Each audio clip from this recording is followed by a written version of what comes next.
Analysis of the stresses, analysis of the stresses क्या लिखना है इसमें, ऐसे लिखो स्ट्रेसेस। दो तरह के स्ट्रेस रहेंगे आपके पास में, कौन कौन से रहेंगे बताओ खुद से, load stress and temperature stress. लिखो load stress and temperature stress. अब इसमें पहली हेडिंग डालना टेम्परेचर स्ट्रेस।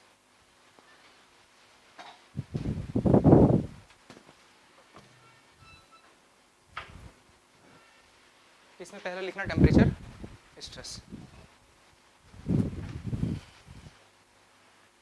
टेम्परेचर स्ट्रेस और टेम्परेचर स्ट्रेस में लिखो फर्स्ट क्या, फ्रिक्शनल स्ट्रेस। ठीक, टेम्परेचर स्ट्रेस में पहला टाइप क्या था आपके पास, फ्रिक्शनल स्ट्रेस था।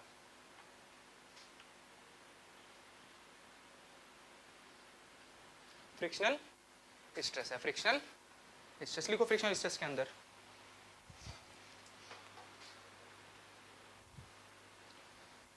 पहला क्या लिखना है, फ्रिक्शनल स्ट्रेस। इसके अंदर लिखना है it is a type of temperature stress, it is a type of temperature stress, it is a type of temperature stress,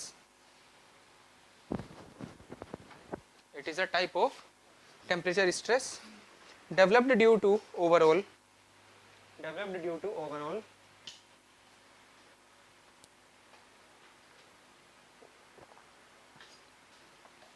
increase or decrease, developed due to overall increase or decrease, developed due to overall increase or decrease in temperature of pavement.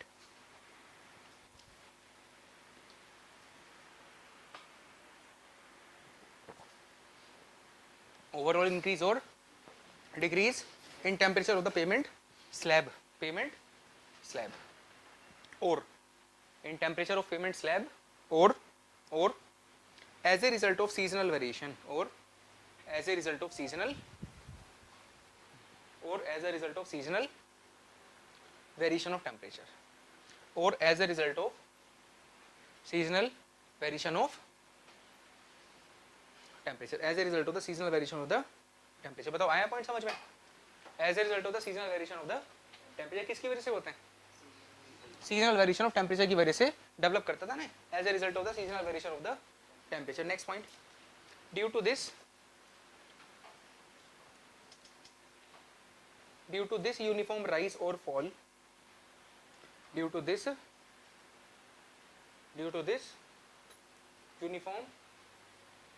uniform rise or fall, due to this uniform rise or fall of temperature, due to this uniform rise or fall of temperature, expansion or the contraction, expansion or the contraction, expansion or the contraction is observed in the slab, is observed in the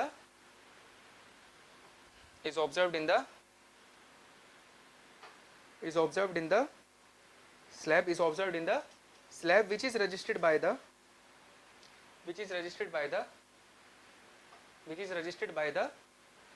frictional force, which is registered by the frictional force at the bottom, which is registered by the frictional force at the bottom, which is registered by the frictional force at the bottom by soil subgrade, by soil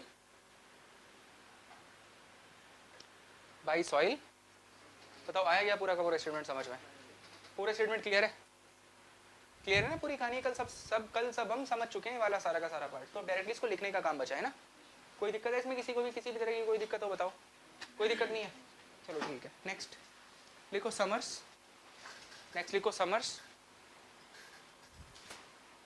summers में क्या होता था बताओ, temperature बढ़ेगा, expansion बढ़ेगा, frictional stress का nature कैसा होगा, कंप्रेसिव, यही था ना सारे के सारे सिस्टम आपके पास में, कोई दिक्कत है इसमें, कोई दिक्कत नहीं है। लिखो समर्स, समर्स में क्या लिखना है? टेम्परेचर लिखो, टेम्परेचर। हाँ, समर्स के अंदर टेम्परेचर लिखना है, टेम्परेचर, टेम्परेचर। समर्स के अंदर क्या लिखना है? टेम्परेचर। अब टेम्परेचर क्या हो रहा है? इंक्रीज करे तो इंक्रीज कैसे दिखाओगे? ऊपर एरो बना दो। टेम्परेचर क्या करेगा? बढ़ेगा। एक्सपेंशन, एक्सपेंशन, एक्सपेंशन क्या होगा? बढ़ेगा या कम होगा? टेम्परेचर बढ़ेगा तो एक्सपेंशन बढ़ेगा ना, एक्सपेंशन बढ़ेगा। आया समझ? कोई दिक्कत है? एक्सपेंशन बढ़ेगा, ठीक। अब बनाओ, लिखो सामने फ्रिक्शनल स्ट्रेस नेचर, आगे लिखो frictional stress nature, frictional stress, आगे लिखो frictional stress nature. Frictional stress nature कैसा रहेगा? कंप्रेसिव हो जाएगा ना, कंप्रेसिव हो जाएगा। बताओ, ये पॉइंट था आपके पास। अब क्या दिक्कत आ रही है? कोई दिक्कत नहीं है। फ्रिक्शनल स्ट्रेस नेचर क्या हो जाएगा? कंप्रेसिव। क्लियर हो गया पूरा का पूरा पॉइंट? क्लियर है? नेक्स्ट लिखो, कौन सा केस है? विंटर्स। नेक्स्ट लिखो विंटर्स, विंटर्स। टेम्परेचर क्या होगा? डिक्रीज, लिखो टेम्परेचर डिक्रीज। कॉन्ट्रैक्शन इंक्रीज, है ना, कॉन्ट्रैक्शन इंक्रीज। कॉन्ट्रैक्शन क्या होगा? इंक्रीज होगा। आगे क्या लिखोगे अब? फ्रिक्शनल स्ट्रेस कैसा नेचर? हाँ, टेंसाइल। फ्रिक्शनल स्ट्रेस कैसा हो जाएगा? टेंसाइल हो जाएगा ना आपके पास में। Friction stress tensile. बताओ, क्लियर हो गई है पूरी की पूरी कहानी? तो ये सारे के सारे पॉइंट है। अब नेक्स्ट क्या आता है आपके पास में? Second type, warping stress. एक हो चुका है ना डिस्कस। ये किसकी वजह से होता है? Because of the seasonal variation की वजह से हुआ है। और ये रजिस्ट किसने किया था? सॉइल सबग्रेड ने। नेक्स्ट पॉइंट आता है आपके पास में कौन से वाला? Warping stress. नेक्स्ट पॉइंट क्या है आपके पास में? Warping stress. So the next point of the discussion will be what? Warping. सब वार्पिंग के बारे में देखना है। हाँ, WARP, warping, warping stress, WARP, warping. इसके बारे में लिखो पॉइंट्स, लिखो। It is a type of temperature stress, it is a type of, it is a type of temperature stress, it is a type of temperature stress developed due to, it is a type of temperature stress developed due to temperature difference between, developed due to temperature difference between top and bottom of slab,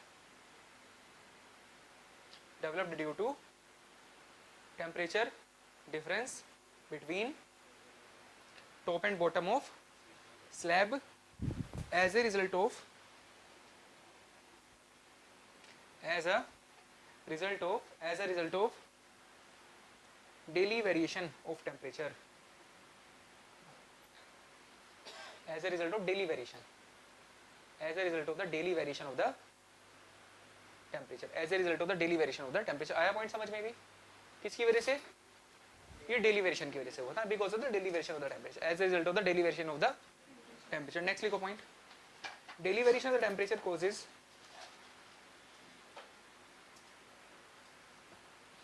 क्या लिखना है? Daily variation of the temperature causes, daily variation of the temperature causes a temperature gradient, daily variation of the temperature causes a temperature gradient, causes a temperature gradient between, causes a temperature gradient between top and bottom of the slab, causes a temperature gradient between top and bottom of the, between top and bottom of the slab। अब ये होता भी तो है, daily variation की वजह से top and bottom पे एक टेम्परेचर का डिफरेंस आ जाता है। अभी वो देखा था ना आपने कल कि टॉप पे टेम्परेचर ज्यादा हो जाता है, नाइट पे टेम्परेचर कम हो जाता है, तो ये डिफरेंस है। इसी के लिए टेक्निकल वर्ड क्या है? ग्रेडियंट। ग्रेडियंट मतलब डिफरेंस, टेम्परेचर ग्रेडियंट मतलब टेम्परेचर डिफरेंस। आया समझ में पॉइंट? इस डेली वेरिएशन की वजह से डे एंड नाइट टाइम पे टॉप एंड बॉटम पे क्या होता है? टेम्परेचर का डिफरेंस क्रिएट हो जाता है, टेम्परेचर डिफरेंस क्रिएट हो जाता है। आया पॉइंट समझ में वाला पूरा? देखो next, warping of the slab. Next point है वार्पिंग ऑफ द स्लैब, या फिर स्लैश करके लिखो bending of the slab, bending of the slab, warping of the slab या फिर bending of the is registered by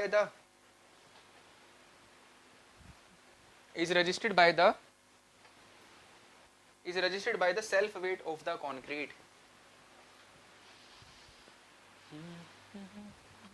Is registered by the self weight of the concrete. Is registered by the self weight of the concrete. कौन इसको resist करता है? Self weight इसको resist करेगा. Is registered by the self weight of the concrete. चलो clear है point भी, है ना? बताओ next point. During day time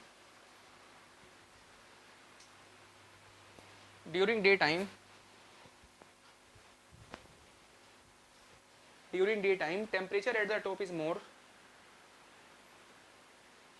During daytime temperature at the top is more. During daytime temperature at the top is more than temperature at bottom.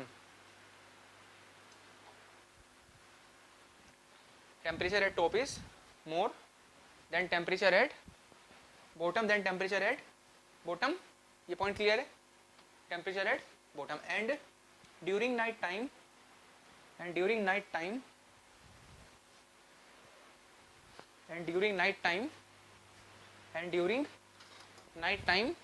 the condition is reversed. And during night time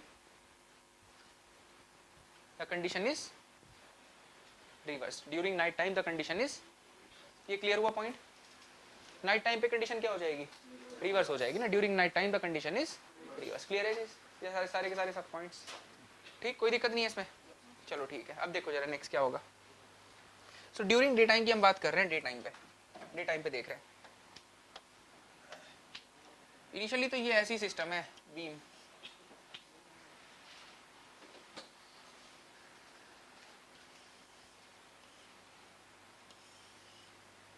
ये है. During day time temperature at the top is more than temperature at the bottom. Day time पे top पे temperature क्या होगा? ज़्यादा होगा. Bottom पे temperature क्या होगा? कम होगा. अगर टॉप पे टेम्परेचर ज़्यादा है तो टॉप पे क्या होगा? एक्सपेंशन. बॉटम पे कॉन्ट्रैक्शन. अगर टॉप पे एक्सपेंशन हो रहा है तो एक्सपेंशन को कैसे दिखाओगे?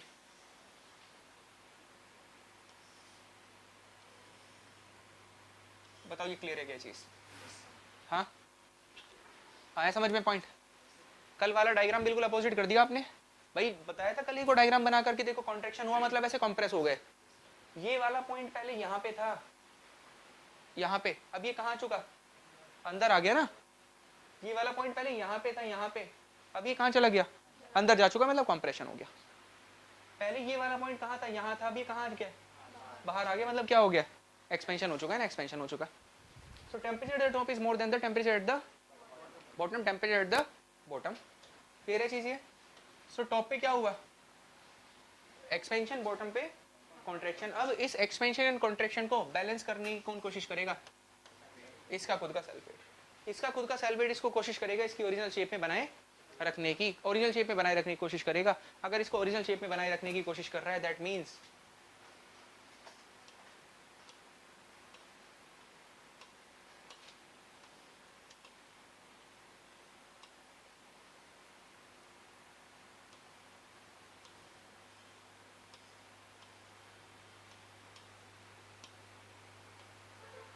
बताओ ऐसा होगा क्या? हाँ ओरिजिनल शेप में बनाए रखने की कोशिश कर रहा है. सो टॉप पे हो चुका एक्सपेंशन. सो टॉप पे क्या होना पड़ेगा? कंप्रेशन. जब बॉटम पे कंप्रेशन हो चुका है तो बॉटम पे क्या होना पड़ेगा? एक्सपेंशन होना पड़ेगा ना. क्लियर हो गई ये पूरी की पूरी कहानी? कोई दिक्कत नहीं है इसमें, कोई प्रॉब्लम नहीं है. चलो ठीक है, दूसरा केस देखो. नाइट टाइम वाला अभी बनाएंगे एक साथ, बाद में ना डायग्राम बनाएंगे एक साथ. नाइट टाइम के केस में क्या हुआ? कंडीशन को बस रिवर्स करना है और कुछ नहीं करना. ये सिचुएशन थी, ये नाइट टाइम वाली सिचुएशन है. Temperature at the bottom will be more as compare to temperature at the top. Top पे क्या होगा? कंप्रेशन. बॉटम पे क्या होगा?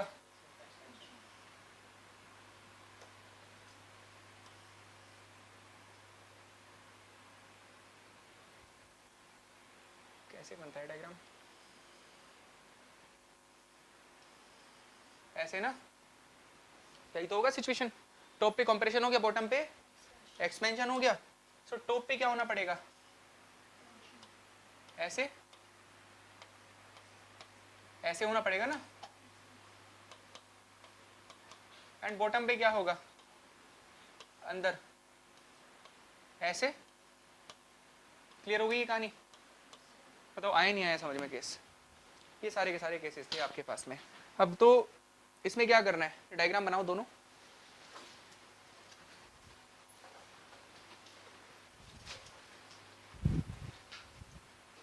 ये पहला डायग्राम है और ये कौन सा डायग्राम है, ये दूसरा डायग्राम है। और पहले वाला डायग्राम कौन से केस के लिए है, डे टाइम, और दूसरे वाला डायग्राम कौन से केस के लिए है, नाइट टाइम के लिए। दोनों डायग्राम बना लीजिए।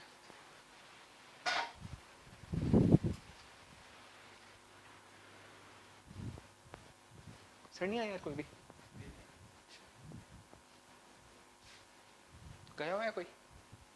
गया?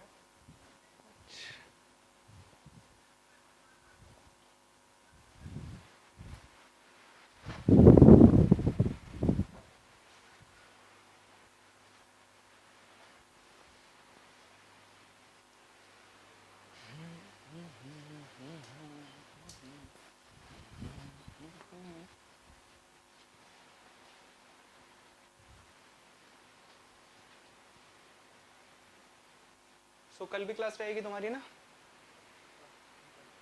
हाईवे की?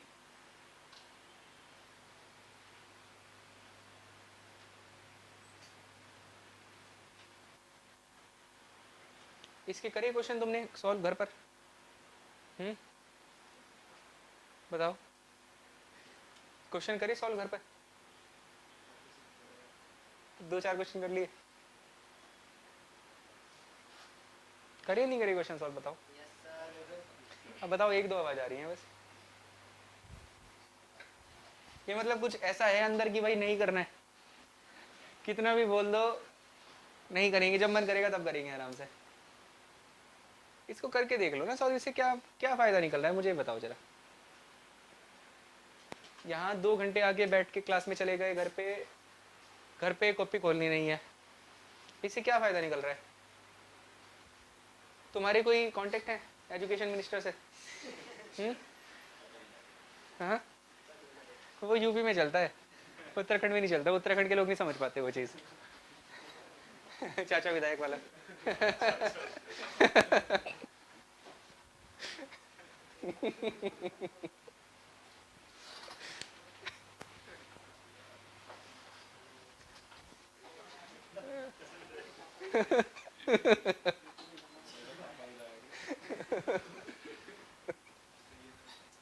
ये बना लिया। पहले वाला कौन से केस के लिए है, ड्यूरिंग डे टाइम, और दूसरे वाला ड्यूरिंग, उसके बराबर में मेंशन करो ना। पहले वाला ड्यूरिंग डे टाइम है, दूसरे वाला ड्यूरिंग नाइट टाइम है। सो स्ट्रेसेस तो बताओ, नेचर तो बताओ। यहाँ पे कैसा नेचर हुआ, कॉम्प्रेसिव, एंड यहाँ पे टेंसाइल, यहाँ पे कैसा हुआ टेंसाइल, एंड यहाँ पे कंप्रेसिव। ये सिस्टम है ना आपके पास में।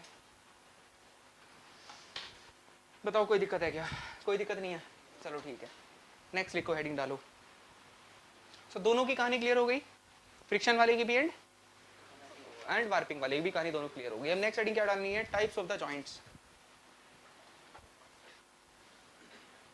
Types of the joints in CC pavement. Types of the joints in CC pavement, in CC pavement and their functions, and their functions. ठीक है, types of the joints in CC pavements and their functions, इनके function discuss करने हैं। देखो क्या point है आपके पास में, कल आई थी इसकी थोड़ी बहुत डिस्कशन, कल आया था ना थोड़ा बहुत इसका पॉइंट। सो कितने तरह के जॉइंट थे आपके पास? 2 थे मेनली, तो एक लॉन्गिट्यूडनल थे, दूसरा ट्रांसवर्स। एक लॉन्गिट्यूडनल था, दूसरा क्या था आपके पास में, ट्रांसवर्स था। तो क्या लिखेंगे, फर्स्ट क्या है आपके पास, लॉन्गिट्यूडनल लिखो, लॉन्गिट्यूडनल जॉइंट, और दूसरा क्या था,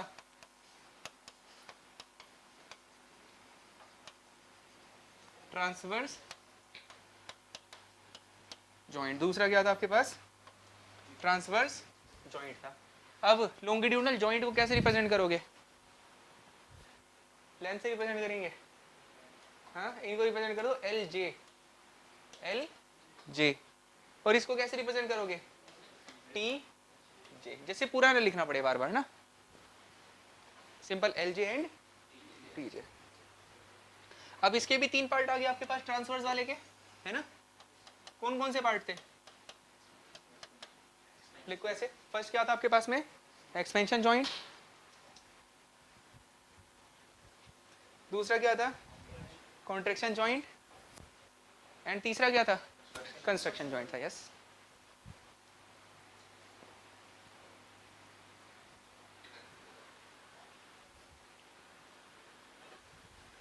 तो उसको कर लो ना क्वेश्चन घर पे बैठ के सॉल्व। अभी शुरू हो जाएंगे दूसरे सब्जेक्ट तुम्हारे, फिर बड़े बड़े एक साथ करोगे आराम से 2-4 महीने बाद। एक्सपेंशन जॉइंट को कैसे रिप्रेजेंट करोगे, ई जे, लिखो ई जे। कॉन्ट्रैक्शन जॉइंट को सी जे, और इसको कैसे रिप्रेजेंट करोगे, सी डैश जे, सी डैश, सी के ऊपर डैश लगा देना।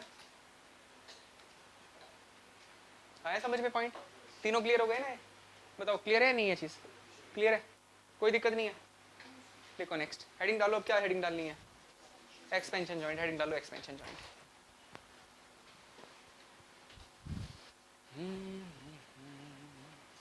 एक्सपेंशन जॉइंट, लिखो एक्सपेंशन जॉइंट में सारे पॉइंट ऑलरेडी क्लियर हैं तुम्हें इससे रिलेटेड, एक्सपेंशन जॉइंट से रिलेटेड। कौन से डायरेक्शन में, लॉन्गिट्यूडनल में, ट्रांसवर्स था ना आपके पास में, ट्रांसवर्स में है, लिखो जरा।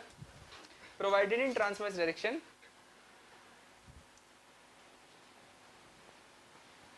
provided in transverse direction, provided in transverse direction at fairly long intervals, provided in transverse directions at fairly long intervals, after so many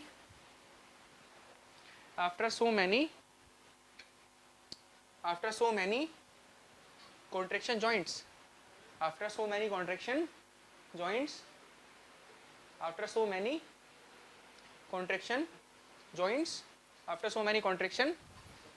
to allow expansion of slab, to allow expansion of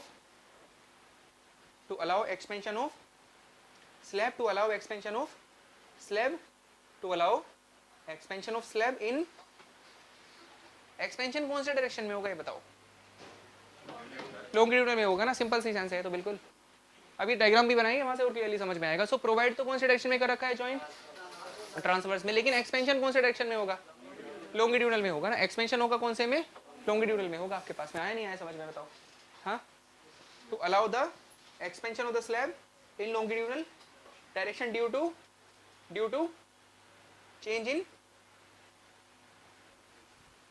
change in environmental factors. किसकी वजह से expansion क्यों हो रहा है, due to change in environmental factors. बताओ आगे समझ में पूरा का पूरा पॉइंट ये। सो पूरी डेफिनेशन क्लियर है, क्या है definition, provided in transfer direction at Fairlie long intervals after so many contraction joints to allow the expansion of the slab in longitudinal direction due to change in environmental। अब देखो next क्या आता है आपके पास में, नेक्स्ट कंडीशन देखो, जैसे समझना, स्लैब्स होती है ना, स्लैब बनाई जाती है, पेमेंट स्लैब है आपके पास पूरी, जो सीसी पेमेंट की बात चल रही है ना, क्या दिखेगा आपको वहां पे, स्लैब ही तो दिखाई देगी एक, ये एक स्लैब है ऐसे पीछे तक चल रही है, यहाँ तक कुछ इसे पूरा है कंटिन्यूएशन में ना, लेकिन पूरा तो नहीं बना सकते ना यहाँ पर। सो ऐसे चल रहा है, बीच में ऐसे यहाँ पे दूसरी स्लैब आ गई, ठीक, ये दूसरी स्लैब आ गई आपके पास में, आया समझ में। इधर फिर ऐसे तीसरी स्लैब आ गई, ऐसे चल रहा है कहानी ना।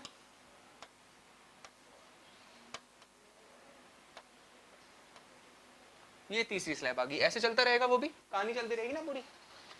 तो ये जो जॉइंट आपने दे रखा है यहाँ पे, इसकी बात कर रहे हैं, ये क्या है, ये एक्सपेंशन जॉइंट है। ये कौन सा जॉइंट है, एक्सपेंशन जॉइंट हो गया है। और ये भी क्या है, एक्सपेंशन जॉइंट है। ये भी क्या है आपके पास, एक्सपेंशन जॉइंट है। एट द एक्सपेंशन जॉइंट कल तुमने एक पॉइंट डिस्कस किया था, क्या प्रोवाइड करवाएंगे, डोवेल बार्स। डोवेल बार्स का फंक्शन आया था ना कल निकल कर, क्या क्या पॉइंट्स है आपके पास। लेकिन डोवेल बार को प्लेस कैसे करोगे, ऐसे प्लेस करी जाएंगी इस तरह से, ऐसे ही तो रहेंगी ना, कौन से डायरेक्शन में,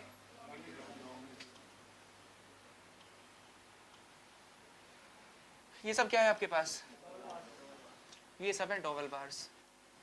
बताओ क्लियर हुआ, ये डोवेल बार्स आगे देखो सब दिखाई दे रहा है डायग्राम में, दिख रहा है ना। अब नेक्स्ट क्या आता है आपके पास में केस, जैसे ये एक लेन है, ये पूरी एक लेन है, इसी के बराबर में क्या होगी, दूसरी लेन भी तो होगी ना आपके पास में, जो इसके बराबर में दूसरी लेन है ऐसे, उस दूसरी लेन पे भी क्या होगा, स्लैब होगी। ऐसे तो दिखता है तुम्हें सीसी पेमेंट, इधर भी क्या होगा आपके पास में, दूसरी स्लैब होगी इसके लिए, एंड इधर क्या होगा, ऐसे ऐसे चलेगा ना। अब देखो जरा, कुछ जॉइंट तो क्रिएट हुए ट्रांसफर डायरेक्शन में, लेकिन जॉइंट लॉन्गिट्यूडनल डायरेक्शन में भी तो आ रखे हैं, इनको क्या बोलोगे, ये लॉन्गिट्यूडनल जॉइंट है आपके पास, ये सब क्या है, लॉन्गिट्यूडनल जॉइंट है। आ गया समझ में क्या मतलब लॉन्गिट्यूडनल जॉइंट का। भाई देखो ना, ट्रांसफर डायरेक्शन में भी जॉइंट क्रिएट हो गए एंड लॉन्गिट्यूडनल डायरेक्शन में भी जॉइंट क्रिएट हो गए, इनको क्या बोलते हैं, लॉन्गिट्यूडनल जॉइंट कहते हैं। And at the longitudinal joints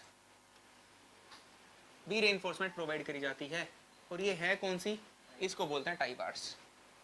कैसे दिखेंगे टाई बार, ऐसे दिखाई देंगी तुम्हें, आया समझ में पूरा का पूरा प्लेसमेंट। सो ट्रांसफर लॉन्गिट्यूडनल जॉइंट पे यूज तो क्या करा आपने, टाई बार यूज करा, लेकिन प्रोवाइड कौन से डायरेक्शन में, ट्रांसवर्स में है। सो ये क्या है आपके पास, टाई, बताओ आया नहीं आया समझ में केस, ऐसे चलेगा आपके पास। अब फंक्शन क्या है टाई बार के, वो आएंगे आपके पास निकल कर अभी, ठीक है। सो डायग्राम बना लीजिए ना, डायग्राम बनाओ। डबल बार भी आ गई इसमें, नहीं दिखाई डबल बार, तो इसको लिखो भी ना यहाँ पर फिर, डबल, ये डबल बार था ना।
आया समझ में? चलो ठीक है। अल्फा क्या है? Alpha coefficient of thermal expansion है, लिखो। अल्फा क्या है आपके पास में? कोफिशिएंट ऑफ थर्मल एक्सपेंशन है। Alpha is equal to what? Coefficient of thermal expansion. Alpha है coefficient of thermal expansion. Delta क्या है? ये जो डेल्टा लिखा हुआ है, ये डेल्टा, डेल्टा क्या है आपके पास में? विड्थ ऑफ एक्सपेंशन जॉइंट है। डेल्टा क्या है आपके पास में? Width of expansion.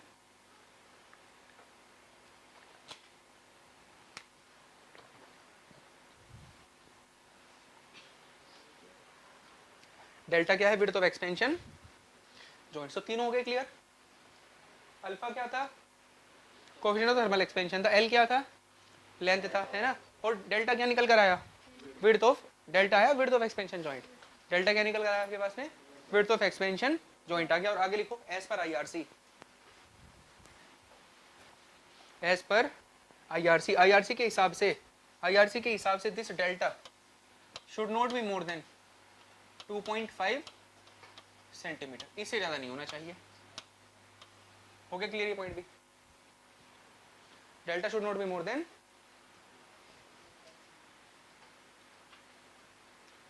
2.5 सेंटीमीटर। बताओ। सो हो गए सारे प्रोविजन क्लियर। और डेल्टा टी क्या है? चेंज इन टेम्परेचर है। डेल्टा टी क्या है आपके पास में? चेंज इन टेम्परेचर है। मान लीजिए कि टेम्परेचर कंस्ट्रक्शन के टाइम पे था 20 डिग्री सेल्सियस, आज के टाइम पे 45 डिग्री सेल्सियस है, तो कितना हो गया चेंज? 25 हो गया ना चेंज। 25 डिग्री आ जाएगा वैल्यू किसकी? डेल्टा की वैल्यू आ जाएगी। सारी चीज क्लियर हो गई? होगी क्लियर? चलो ठीक है, नेक्स्ट लिखो important points. So next point क्या है आपके पास में? इंपॉर्टेंट पॉइंट्स हैं। Next point is what? Important points. और ये जो इंपॉर्टेंट पॉइंट है तुम्हारे पास में, ये किसके इंपॉर्टेंट पॉइंट है? ये इंपॉर्टेंट पॉइंट है आपके पास IS 456 2000 के। कोड होता है ना आपका आरसीसी में IS 456, उसमें कुछ प्रोविजन हैं डायरेक्टली दिए हुए related to the expansion joints. Expansion joint से रिलेटेड कुछ प्रोविजन मेंशन कर रखे हैं किसके अंदर? IS 456 के अंदर। सो वही प्रोविजन मैं तुम्हें डायरेक्टली लिखवा रहा हूँ यहाँ पे। क्यों लिखवाए जा रहे हैं? और एक दो बार नहीं आते हैं, बहुत बार आ चुके हैं पहले। उठा के तो देखो SSC में प्रीवियस ईयर, बट कब दिखाई देंगे वो क्वेश्चन तुम्हें? जब उनको करके देखोगे तब दिखेंगे ना। तो उनको घर पे जाके ओपन करके तो देखो इसके क्वेश्चन, तब दिखाई देंगे। देखो कितने सारे क्वेश्चन आ रखे हैं इसी सेम पॉइंट्स जो भी आने वाले हैं आपके पास में, 3-4 बार ये same to same points repeat करके पूछे गए हैं आपके। आए समझ में पॉइंट? सो बहुत इंपॉर्टेंट प्रोविजन है। क्लियर है चीज? कहाँ से उठाए हैं? डायरेक्टली कोड से उठा रखे हैं। कोड ओपन करके देखोगे, कोड में खुद से कुछ दिखाई देंगे तुम्हें, लेकिन उसको ओपन तो करके देखना पड़ेगा, खुद से कुछ आ जाएंगे तुम्हारी आंखों के सामने में। पहले इसको ओपन करके देखो ना घर पे जाके। लिखो पॉइंट, इंपॉर्टेंट पॉइंट्स सामने मेंशन क्या करोगे? कहाँ से है पॉइंट? IS 456 2000 के पॉइंट्स है। लिखो first point, normally structures exceeding, normally structures exceeding, normally structures exceeding, normally structures exceeding 45 metre in length. Normally structures exceeding 45 meter in length are designed with one or more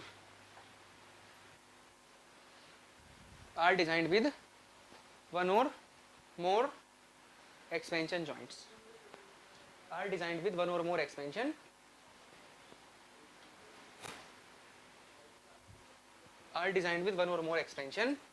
joints. आया समझ में ये वाला point. ये बहुत important point है कि normally जब स्ट्रक्चर्स की लेंथ किससे ज़्यादा होती है 45 मीटर से, तब उसके अंदर क्या प्रोवाइड करवाए जाते हैं, एक्सपेंशन जॉइंट प्रोवाइड करवाए जाते हैं. तो इसको सर्कल भी कर सकते हो वैल्यू को 45 मीटर को, क्योंकि बहुत बड़ी वैल्यू पूछी जाती है ऑब्जेक्टिव में आपसे कि जब नॉर्मली वैल्यू कितनी होती है 45 मीटर से ज़्यादा होती है, इन दैट केस क्या प्रोवाइड करा जाता है, एक्सपेंशन जॉइंट प्रोवाइड करवाए जाते हैं. एक या एक से ज़्यादा भी दे सकते हैं आप. आया समझ में पॉइंट. चलो नेक्स्ट सेकंड लिखो. सेकंड पॉइंट है expansion joint shall be provided. Second आपके पास में expansion joint shall be provided. Expansion joints shall be provided so that necessary expansion joints shall be provided so that necessary movements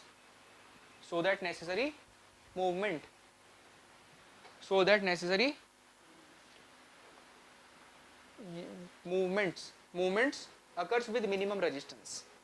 So that necessary movements occur with minimum resistance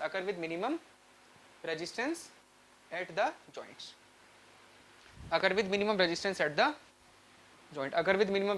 the joints. आया समझ में point. इसको देखो पढ़ के एक बार खुद से खुद आएगा समझ में. उसको पढ़ने की कोशिश तो करो एक बार समझने की, या कोई दूसरा बताएगा उसके बारे में तुम्हें जब भी समझ में आएगा. खुद से थोड़ा सा एक बार देखो पढ़ के उसको. आया समझ में पॉइंट. एक्सपेंशन जॉइंट का क्या पर्पस था, एक्सपेंशन अलाउ करना. तो एक्सपेंशन जॉइंट इस तरह से प्रोवाइड करो जिससे कि जो नेसेसरी एक्सपेंशन आप चाहते हो वो क्या हो जाए, बिना किसी रेजिस्टेंस के हो जाए, बहुत आसानी से हो जाए. आया समझ में पॉइंट. ये मतलब था इसका. क्लियर हो गई ये कहानी. चलिए ठीक है. अगर with minimum resistance.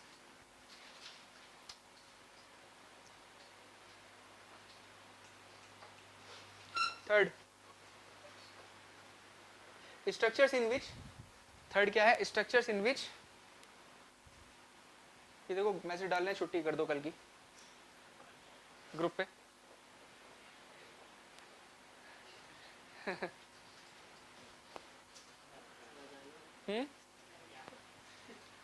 Structures in विच. अभी 15-20 दिन छुट्टी कर देते हैं एक साथ. Structures in which change in plan dimensions. Structures in which change in plan dimensions takes place suddenly. Structures in which change in plan dimension takes place suddenly shall be provided with. Takes place suddenly shall be provided with expansion joints. Shall be provided with expansion joints at sections where such change occurs. At sections where such change occurs. बताओ आया नहीं आया point समझ में. पढ़ के देखो एक बार इसको खुद से. Structures in which change in plan dimensions change suddenly shall be provided with expansion joints. Expansion joint कहाँ पे, जहां पर वो चेंज हुआ है. अब देखो ऐसा नहीं कि एक्सपेंशन जॉइंट को सिर्फ एक ही जगह पे प्रोवाइड करेंगे, लेंथ बहुत ज्यादा है प्रोवाइड कर दीजिए. एक्सपेंशन अलाउ करने के लिए और भी कुछ प्रोविजन है. कोई ऐसा स्ट्रक्चर जिसमें कि प्लान डायमेंशन, आप उसको टॉप से देख रहे थे, आपको कोई डायमेंशन दिखाई देगी ना, दिखेगी या नहीं दिखेगी, वो डायमेंशन सडनली चेंज कर रही हैं. तो जिस जगह पर वो डायमेंशन चेंज कर रही हैं उस सेक्शन पर भी आप क्या प्रोवाइड करो, एक्सपेंशन जॉइंट प्रोवाइड करो. ये कहता है, ये कौन कह रहा है हमें, हमारा कोड कह रहा है. आया समझ में पॉइंट. IS 456 के पेज की प्रोविजन है, उसमें ओपन करना, दिखेगा वहां पे तुम्हें इंडेक्स में लिखा हुआ एक्सपेंशन जॉइंट, उसको ओपन करना, पढ़ना, सारी चीजें दिख जाएंगी अपने आप. आया समझ में पॉइंट. बट वो तुम्हें नहीं पढ़ना है जाकर घर पे। लिखो नेक्स्ट, लिखो the structures adjacent to the joints, the structures adjacent to the joints. Next point क्या है, the structures adjacent to the joints should preferably the structures adjacent to the joints should preferably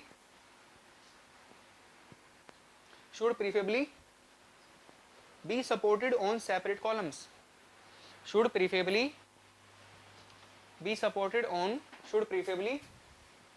on separate columns, should preferably be supported on separate columns or walls, separate columns or walls, separate column or, but not necessary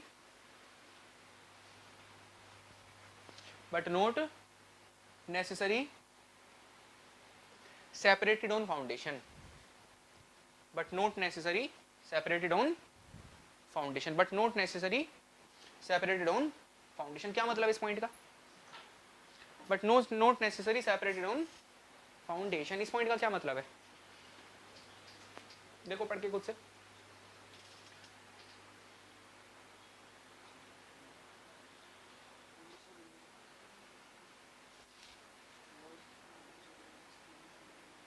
आया समझ में point?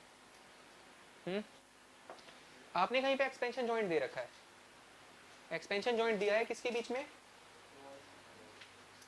किसी भी दो members के बीच में, दो member हैं आपके पास, उनके बीच में आपने क्या दिया है, एक्सपेंशन जॉइंट दिया है। जैसे आप मान के चलो कि जो फ्लाईओवर्स होते हैं, फ्लाईओवर्स का केस ऐसा तो नहीं होता कि पूरा का पूरा, अगर मान लीजिए आपको 1 किलोमीटर लेंथ का फ्लाईओवर बनाना है, तो ऐसा नहीं करेंगे कि 1 किलोमीटर लेंथ का सिर्फ आप एक अकेला स्पैन दोगे। स्पैन का मतलब समझ रहे हो, एक अकेला मेंबर नहीं प्रोवाइड करोगे पूरी 1 किलोमीटर लेंथ का, नहीं करते ना, ऐसे देखा भी होगा तुमने, बीच बीच में क्या रहते हैं, गैप्स आए रहते हैं ना। अब एक अकेला मेंबर क्यों नहीं देते हैं 1 किलोमीटर लेंथ का, हाँ दिक्कत हो जाएगी उसकी भी, क्यों अकेला मेंबर नहीं दे रहे हैं 1 किलोमीटर लेंथ का। अब जिन्होंने सोम पढ़ा है वो बताना चाहिए उनको आंसर, कैसे स्ट्रेंथ पे फर्क पड़ जाएगा ये बताओ ना, लेंथ से कैसे स्ट्रेंथ पे फर्क आ गया भाई, आप ये सोच के तो देखो ना खुद से, लेंथ आपने इतनी ज्यादा बढ़ा दी ना मेंबर की, उसका जरा एक बार डिफ्लेक्शन तो निकाल के देखो। एक कोई भी केस उठा लो आप, मान लीजिए कि यूडीएल लगा हुआ है, इस बीम है आपके पास में, बीम है, बीम के ऊपर यूनिफॉर्मली डिस्ट्रीब्यूटेड लोड लगा दो, सिंपली सपोर्टेड बीम के ऊपर कितना डिफ्लेक्शन निकल के आता है, बहुत ज्यादा निकल के आता है, बहुत ही ज्यादा, लेंथ के डायरेक्टली प्रोपोर्शनल होता है, बस इतना मैं बता दे रहा हूँ तुम्हें। डिफ्लेक्शन क्या रहेगा, directly proportional to the length, directly proportional to the length रहेगा, लेंथ बढ़ेगी डिफ्लेक्शन क्या करेगा, बढ़ेगा, बहुत ज्यादा डिफ्लेक्शन निकल कर आएगा आपके पास में। आपने लेंथ इतनी ज्यादा प्रोवाइड कर दी 1 किलोमीटर, डिफ्लेक्शन क्या निकलेगा, बहुत ज्यादा निकलेगा। आपने उसकी बजाय क्या करा, उसको छोटे छोटे पार्ट में क्लासिफाई कर दिया। भाई 1000 मीटर का मैं एक अकेला स्पैन नहीं डाल रहा हूँ, वहां पर 100 मीटर के मैं क्या डाल रहा हूँ, 10 स्पैन डाल रहा हूँ। एक अकेले मेंबर की लेंथ क्या हो गई, कम हो गई ना, अकेले मेंबर की लेंथ क्या हो गई, कम हो गई। आपने डिफ्लेक्शन क्या करा दिया, कम करा दिया ना, कम करा दिया डिफ्लेक्शन। देखो ये कॉन्सेप्ट निकाला हमने। बेंडिंग मोमेंट क्या डेवलप होगा, अगर एक अकेला स्पैन प्रोवाइड करते, अकेला स्पैन प्रोवाइड करते, यूडीएल लगा रखा है, सपोज करो यूनिफॉर्मली, ये सिर्फ क्वेश्चन उनके लिए है जिन्होंने क्या पढ़ रखा है, सोम पढ़ रखा है। तुम्हें कितना याद रखना है अभी कि अगर लेंथ बढ़ेगी बहुत ज्यादा तो डिफ्लेक्शन क्या हो जाएगा, बहुत ज्यादा हो जाएगा, डायरेक्टली प्रोपोर्शनल होता है लेंथ के डिफ्लेक्शन। आया समझ में, लेंथ बढ़ेगी डिफ्लेक्शन क्या होगा, बढ़ेगा। तो आप अगर लेंथ बहुत ज्यादा रखोगे तो डिफ्लेक्शन बहुत ज्यादा निकल कर आएगा, इसलिए हम इतनी बड़ी लेंथ नहीं देते अकेले मेंबर की, क्या कर देते हैं, उसको छोटे छोटे पार्ट में डिवाइड कर देते हैं। अब वैल्यू तो कौन बताएगा, वैल्यू बताएंगे सोम वाले लोग, तो तुम्हें वैल्यू नहीं बतानी है। अब ये बताओ बेंडिंग मोमेंट कितना निकल कर आएगा आपके पास, अगर आपने एक सिंपली सपोर्टेड बीम पे यूडीएल लगा रखा है। डब्ल्यू देखो इनको पता है, और इन्होंने सोम भी नहीं पढ़ रखी है। WL²/8 निकल कर आएगा ना आपके पास में। यहाँ पर भी देखो बेंडिंग मोमेंट किसके डायरेक्टली प्रोपोर्शनल है, लेंथ के डायरेक्टली प्रोपोर्शनल है ना।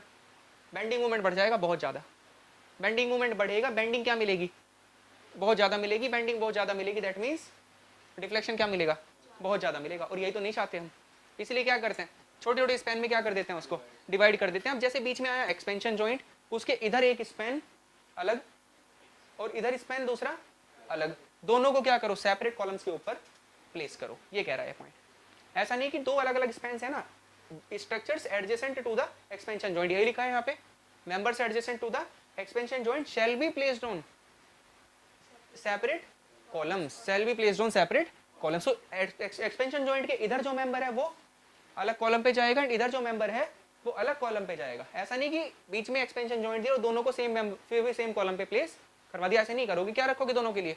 अलग अलग कॉलम रखोगे। ऐसा देखा भी तो होगा आपने ब्रिज में, देखना फ्लाईओवर में, इधर के लिए अलग कॉलम होगा, इधर के लिए अलग कॉलम होगा। शैल be placed on separate columns, लेकिन फाउंडेशन क्या रख सकते हो? सेम रख सकते हो, फाउंडेशन अलग रखना जरूरी नहीं है। आगे समझ में पॉइंट या नहीं आया बताओ? क्लियर हो गया इस पॉइंट का मतलब क्या है? अब ये चारों पॉइंट बहुत इंपॉर्टेंट है, डायरेक्टली स्टेटमेंट आए हुए हैं एसएससी जेईई में कई बार। बताओ इनमें से कौन से स्टेटमेंट सही हैं? सो कोड के प्रोविजन डायरेक्टली लिखवा दिया आपको ना। नेक्स्ट पॉइंट क्या है आपके पास में? कॉन्ट्रैक्शन जॉइंट है। एक्सपेंशन हो गया, नेक्स्ट क्या है आपके पास?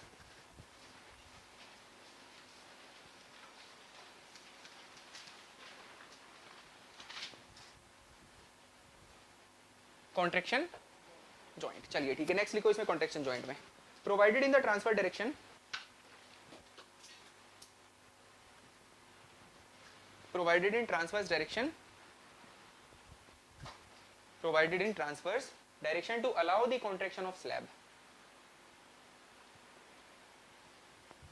provided in transverse direction to allow the contraction of the slab, to allow the contraction of the slab, to allow the contraction of the slab due to to allow the contraction of the slab, to allow the contraction of the slab due to fall in environmental temperature, due to fall in environmental temperature, due to fall in environmental temperature, and to reduce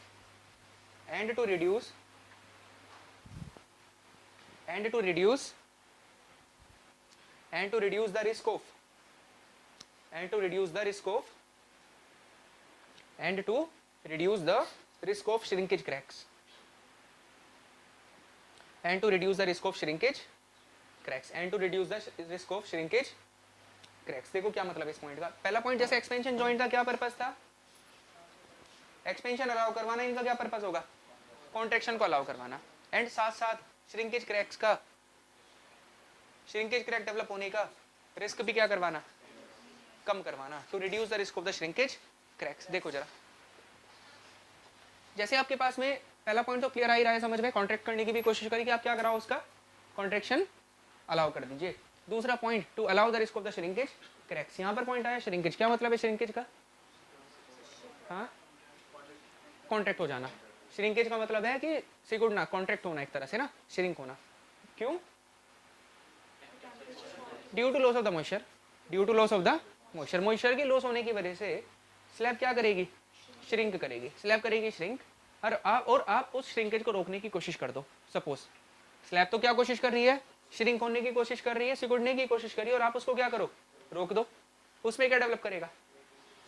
stress develop करेगा। कौन से वाला?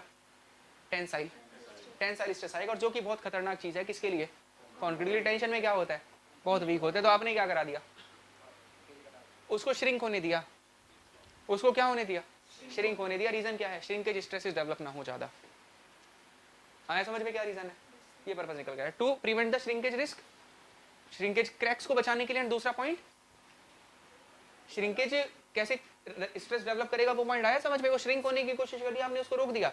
वो तो अंदर जाना चाहती है और तुम उसको रोक रहे हो अंदर जाने से, तो उसमें कैसे स्ट्रेस डेवलप करेगा? टेंशन आएगा, और टेंशन बहुत खतरनाक चीज है उसके लिए। आया समझ में पॉइंट? ये सारे के सारे पॉइंट निकल कर आए आपके पास। बताओ क्लियर होगा नहीं हुआ चीज?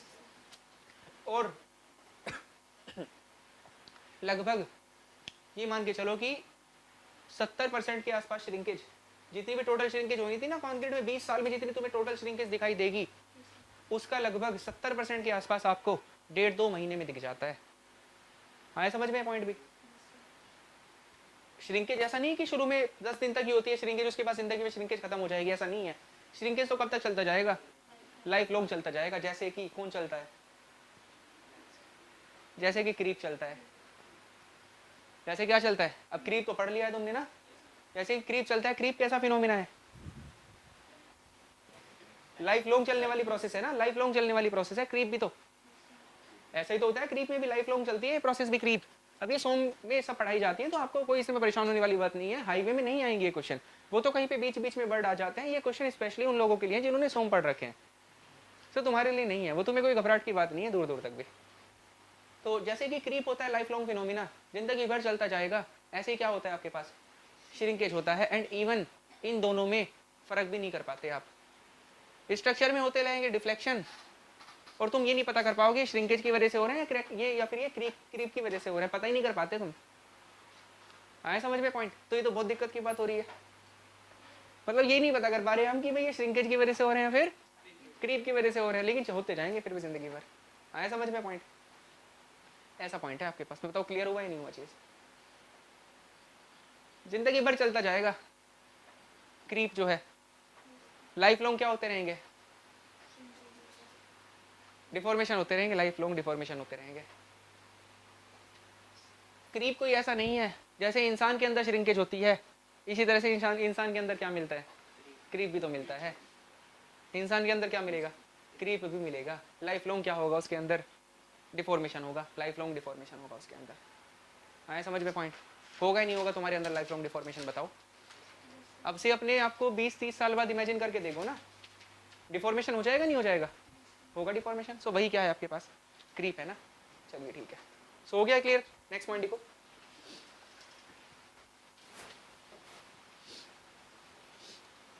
दे कैन बी प्रोवाइडेड विद, और एक और चीज, जो कॉन्ट्रेक्शन जॉइंट होंगे ना वो तुम्हें as compare to expansion joints बहुत ज्यादा दिखाई देंगे। Contraction joint as compare to expansion joint हमें क्या दिखाई देंगे, बहुत ज्यादा दिखाई देंगे नंबर्स में अगर आप बात करोगे तो। क्यों ऐसा क्यों? क्योंकि कॉन्ट्रेक्शन रोकने से टेंशन डेवलप हो रहा है, और टेंशन से क्या है, प्रॉब्लम है कंक्रीट को। तो आप इसीलिए क्या करोगे, उनको बहुत ज्यादा प्रोवाइड करवाओगे। वहां पर स्पेसिंग कितनी जा रखी थी, मैक्सिमम 140 मीटर थी, यहाँ पर सिर्फ 4.5 मीटर होगी। देखो जरा कितना डिफरेंस है। आया समझ में पॉइंट? ये सब लिंक की तो हो रही है चीज। लिखो next, they can be provided with, they can be provided with और without.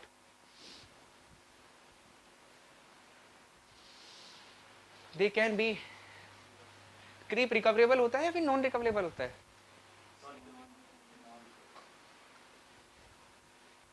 They can be provided with or without, they can be provided with or without dowel bars, depending on the magnitude of the stresses, depending on the magnitude of the stresses, depending on the magnitude of the stresses. They can be provided with or without dowel bars, depending on the magnitude of the stresses, depending on the magnitude of the stresses, depending on the magnitude of the stresses, depending on the magnitude of the stresses. Next point लिखो, provided to control the cracking of slab. Next point लिखो क्या है, next point है provided to control the, provided to control the cracking of the slab due to, provided to control the cracking of the slab due to, provided to control the cracking of the slab due to shrinkage, due to shrinkage and, due to shrinkage and moisture variation, due to shrinkage and moisture variation, due to shrinkage and moisture variation, due to shrinkage and moisture variation. बताओ ये point आया नहीं आया समझ में last वाला, cracking of the slab due to shrinkage, and उससे ऊपर वाला पॉइंट क्या कह रहा है, they can be provided with double bars या फिर विदाउट डबल बार, दोनों के तरह से आप कर सकते हैं, या तो विद डबल बार भी प्रोवाइड करी जाती है या फिर विदाउट डबल बार भी प्रोवाइड करी जाती है। लेकिन एक बात बताओ, डबल बार तो है क्या, रेनफोर्समेंट, रेनफोर्समेंट है। अगर आपने डबल बार यूज कर लिया, अगर आपने डबल बार यूज कर लिया तो डबल बार क्या है, रेनफोर्समेंट है। तो जो भी टेंसाइल स्ट्रेस डेवलप होगा कंक्रीट में सपोज, और आपने क्या यूज कर रखा है, डबल बार यूज कर रखी है, सो वो सारा का सारा टेंशन बियर करेगा, डबल बार यूज करेंगे, फिर बात बियर करेंगे। ये तो आरसीसी का प्रिंसिपल है ना, कि कल भी आया था शायद, टेंशन में वीक होता है इसीलिए आप क्या यूज करते हो, रेनफोर्समेंट। और अगर रेनफोर्समेंट यूज कर लिया तो वो सारा का सारा टेंसाइल स्ट्रेस किस पे जाएगा, वो जाएगा रेनफोर्समेंट पे। कंक्रीट का कोई टेंशन बियर करना काम नहीं रहेगा। क्लियर हो गई ये चीज? सेम यहाँ पर भी तो है, अगर आपने डबल बार यूज करी है बनाने में अगर नहीं कर रहे हो तो कोई दिक्कत नहीं है, तब तो कौन बियर करेगा, कंक्रीट ही बियर करेगा। लेकिन अगर आप डबल बार यूज कर रहे हो, इन दैट केस जो भी टेंशन आ रहा है आपके पास में वो सब कौन बियर करेगा, वो सब डबल बार यूज करेगी, बियर करेगी, कंक्रीट उसको बियर नहीं करेगा। क्लियर होगी कहानी भी, ठीक है। चलो ठीक है, नेक्स्ट पॉइंट लिखो अब जरा। नेक्स्ट पॉइंट क्या है आपके पास में, कंस्ट्रक्शन जॉइंट आ गया। अब थर्ड क्या है आपके पास, सो हर जॉइंट डिफाइन हो रहा है ना। नेक्स्ट जॉइंट कौन सा आता है, कंस्ट्रक्शन जॉइंट आता है। So the next of the point will be what, construction joint, construction joint. Next point आपके पास में क्या है, कंस्ट्रक्शन जॉइंट है। चलिए लिखो इसमें, देखो क्या मतलब है कंस्ट्रक्शन जॉइंट का। जैसे सपोज करो कि तुम बना रहे थे 15 किलोमीटर की रोड, 15 किलोमीटर की रोड बना रहे थे तुम, लेकिन शाम को आते आते बज गए कितने, सपोज 5 बज चुके हैं, 5 बज चुके हैं, 15 किलोमीटर की रोड बनाना चाहते थे, नहीं बन पाई पूरी आज, 5 बज गए शाम को, आज का दिन का काम खत्म करने का टाइम आ चुका है, काम खत्म करने का टाइम आ चुका है। इन दैट केस क्या करोगे, काम रोक दोगे, काम रोक दोगे आप। आया समझ में पॉइंट, क्या करोगे वहां पे, काम रोकोगे ना आप, काम रोकेगा। कल आके तुम काम शुरू करोगे कहां से, उसी से आगे से, उसी से आगे से काम शुरू करोगे। अब जहां पे कल रोका था और जहां से आज से शुरू करा है, उन दोनों के बीच में क्या क्रिएट हो जाएगा, एक जॉइंट क्रिएट हो जाएगा। उस जॉइंट को क्या बोलते हैं, कंस्ट्रक्शन जॉइंट कहते हैं। Such kind of joint are called as construction joint. इनको क्या कहते हैं हम, कंस्ट्रक्शन जॉइंट्स कहते हैं। क्लियर हो गई नहीं होगी चीज, आया समझ में ना ये पॉइंट। और जॉइंट डेवलप नहीं होने चाहिए ज्यादा, भले ही आप जॉइंट दे रहे हो, वो आपको फायदा निकाल कर दे रहे हैं, एक्सपेंशन अलाउ कर रहे हैं, लेकिन जॉइंट फिर भी तो एक वीक चीज होती है। भले वो आपको फायदा क्या निकाल के दिया उन्होंने, एक्सपेंशन अलाउ कर दिया, कॉन्ट्रेक्शन अलाउ करा दिया, जिससे आपको स्ट्रेस डेवलप होने से बचा रहे हैं वो। लेकिन अगर हम फिर भी बात करें तो जॉइंट एक तरह से होता तो वीक प्लेन ही है, वीक प्लेन है। अगर फेलियर होगा कहां से होगा, जॉइंट के आसपास से ही होगा। फेलियर कहां से होगा, जॉइंट के आसपास से ही होगा, जॉइंट के आसपास से ही होगा। क्लियर है चीज। देखो जरा, जैसे इसका क्या मतलब है कि जैसे आपके पास इस तरह से मान लीजिए कि ब्रिक्स हैं,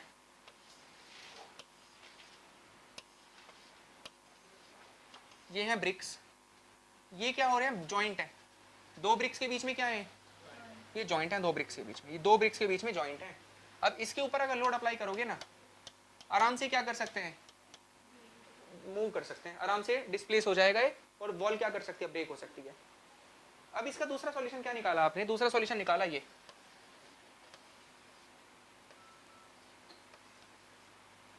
देखो आया समझ में फायदा। अब क्या सॉल्यूशन है, ये एक जॉइंट था, इससे नीचे वाली जो लाइन में जो जॉइंट आ रखा था ना, वो आपने इसके अंडर में नहीं आने दिया, इसके अंडर में नहीं आने दिया उसको। अब इससे क्या फायदा निकलेगा, इसको ऐसे देखो ना करके, इसको ऐसे रख दो। पहले केस में तो ये वाला कौन सा केस है, दूसरे वाला केस है ना, दूसरे वाला केस ही तो है नहीं है, बताओ। ऊपर जो जॉइंट है वो नीचे वाला जॉइंट, दोनों अलग अलग लाइन में आ रहे ना, आ रहे हैं नहीं आ रहे। इसके ऊपर लोड अप्लाई करो, ऊपर वाले के ऊपर, नीचे वाले इसको क्या करेगा, सपोर्ट कर लेगा ना आराम से। अब दूसरा केस कर दो ऐसे, बताओ ऐसे कर दो केस, इसके ऊपर लोड अप्लाई करो, ये कहां जाएगा, सीधा नीचे जाएगा, कोई सपोर्ट करने वाला ही नहीं है, कोई सपोर्ट करने वाला नहीं है आपके पास में। आया समझ में केस, क्लियर हो गई ये चीज। चलो ठीक है, एक और पॉइंट आता है। सो जॉइंट भले ही आप डेवलप करवा रहे हो, लेकिन जॉइंट डेवलप नहीं होने, जॉइंट भले ही आप दे रहे हो वहां पे, लेकिन वो होगा फिर भी क्या, एक वीक प्लेन ही होगा, वीक प्लेन होगा वो। क्लियर है चीज ये।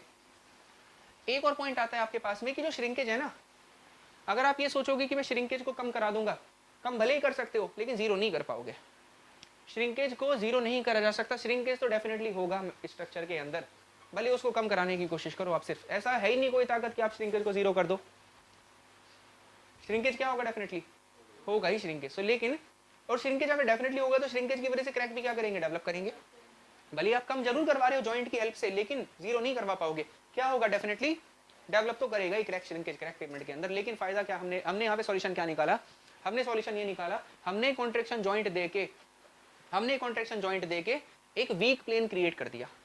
अभी तो बताया जॉइंट क्या होते हैं, वीक प्लेन है, आपने कॉन्ट्रैक्शन जॉइंट देकर एक वीक प्लेन क्रिएट कर दिया। अब जो श्रिंकेज की वजह से क्रैक डेवलप होगा वो उस वीक प्लेन के आसपास ही क्रिएट होगा। क्रैक कहां पे डेवलप होगा, जो वीक प्लेन होगा वहीं पे डेवलप होगा ना। और वीक प्लेन आपने क्रिएट कैसे करा, जॉइंट देके। तो जो श्रिंकेज, मैंने कहा कि भाई श्रिंकेज का कुछ पार्ट तो बच जाएगा, कुछ स्ट्रेसेस बच जाएंगे श्रिंकेज की वजह से डेवलप होने वाले थे, लेकिन श्रिंकेज जीरो नहीं हो पाएगा।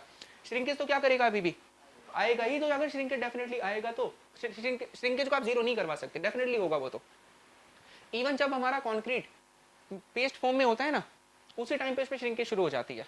सेट भी नहीं हो रहा होता, वो सेट बिना हुए ही उसमें क्या हो जाएगा, शुरू श्रिंकेज शुरू हो जाएगा। और such kind of shrinkage is called as a plastic shrinkage. जब कॉन्क्रीट होता है प्लास्टिक स्टेट में, उसको क्या बोलते हैं, उसमें जो श्रिंकेज मिलती है उसको क्या बोलते हैं, प्लास्टिक श्रिंकेज कहते हैं। तो आप श्रिंकेज को जीरो नहीं करवा पाओगे, श्रिंकेज डेफिनेटली होगा। अगर श्रिंकेज डेफिनेटली होगा तो श्रिंकेज क्रैक भी डेफिनेटली डेवलप करेंगे।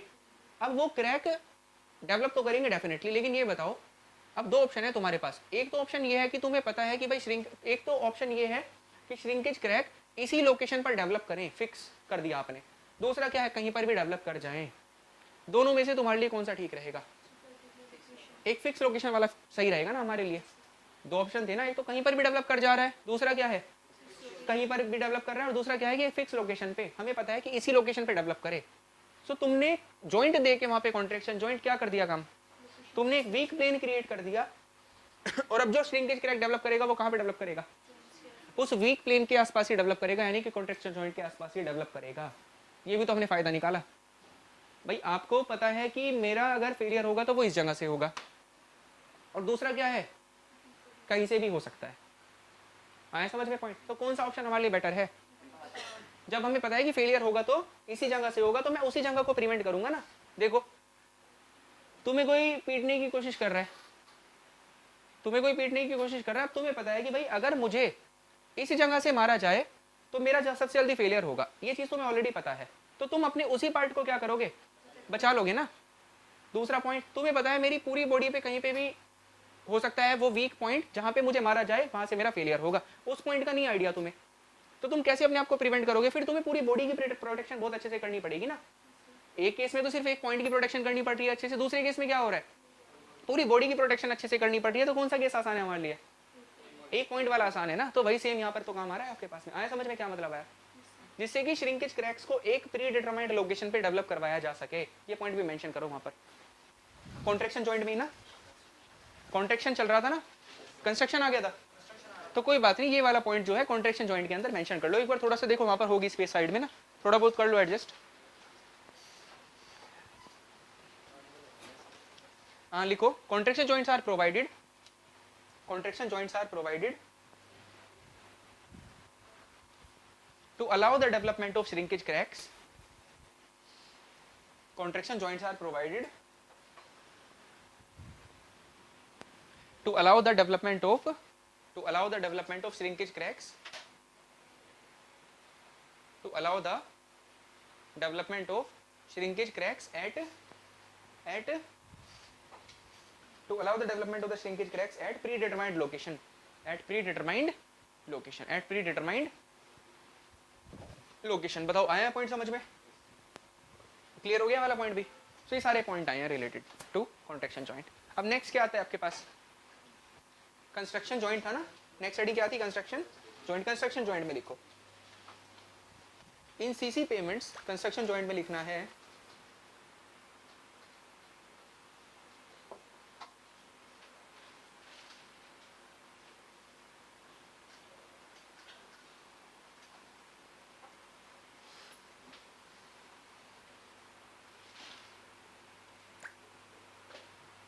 लिखो in CC payments construction joints, in CC payment construction, क्या लिखा है? In CC payment constructions, in CC payment constructions, ये लिख लिया यहाँ तक। When construction work stopped, when construction work stopped,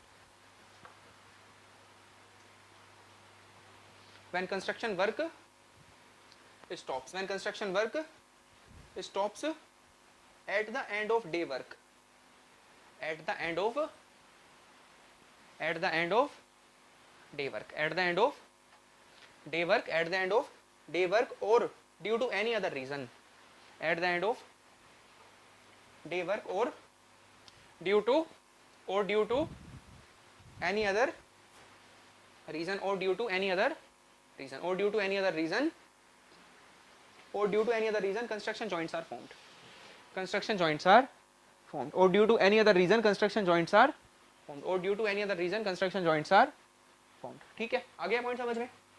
और due to any other reason construction joints are. Clear हो गया चीज़? कब होते हैं? जब काम को रोकना पड़े, या तो शाम के टाइम पे या फिर किसी और रीजन की वजह से, तब क्या क्रिएट होता है वहां पे। नेक्स्ट पॉइंट लिखो, it is advisable to merge, it is advisable to merge, it is advisable to merge construction joint as well as, it is advisable to merge construction joint as well as nearby contraction joint, as well as nearby contraction joint, as well as nearby contraction joint or expansion joint, as well as nearby contraction joint or expansion joint or expansion joint or expansion joint। Clear है चीज या नहीं है बताओ? आया समझ में point? चलो ठीक है, हो गया क्लियर। अब देखो क्या मतलब इस पॉइंट का। तो पहला तो पॉइंट आया समझ में कि भाई कहाँ पे डेवलप होगा, जब काम को रोकना पड़ेगा तब होगा डेवलप। दूसरा पॉइंट क्या बता रहा है? अब देखो जॉइंट है क्या? Week plane. जॉइंट क्या है आपके पास में? वीक प्लेन है। तो आप कोशिश तो क्या करोगे? कम देने की। वीक प्लेन तो आप थोड़ी चाहोगे कि ज्यादा से ज्यादा क्रिएट हो, आप क्या चाहोगे? कम क्रिएट हो। सो इसका क्या सॉल्यूशन है? कोशिश करो। क्या कोशिश करोगे?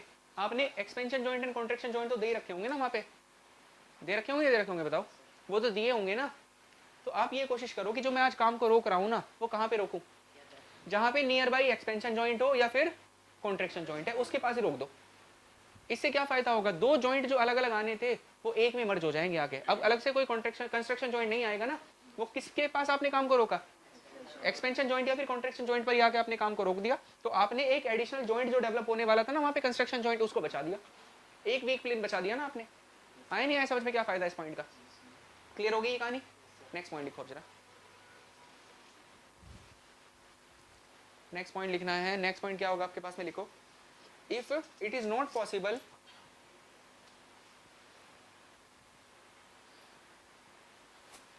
if it is not possible, if it is not possible then it is suggested that, if it is not possible then it is suggested that, then it is suggested that the construction joint may coincide,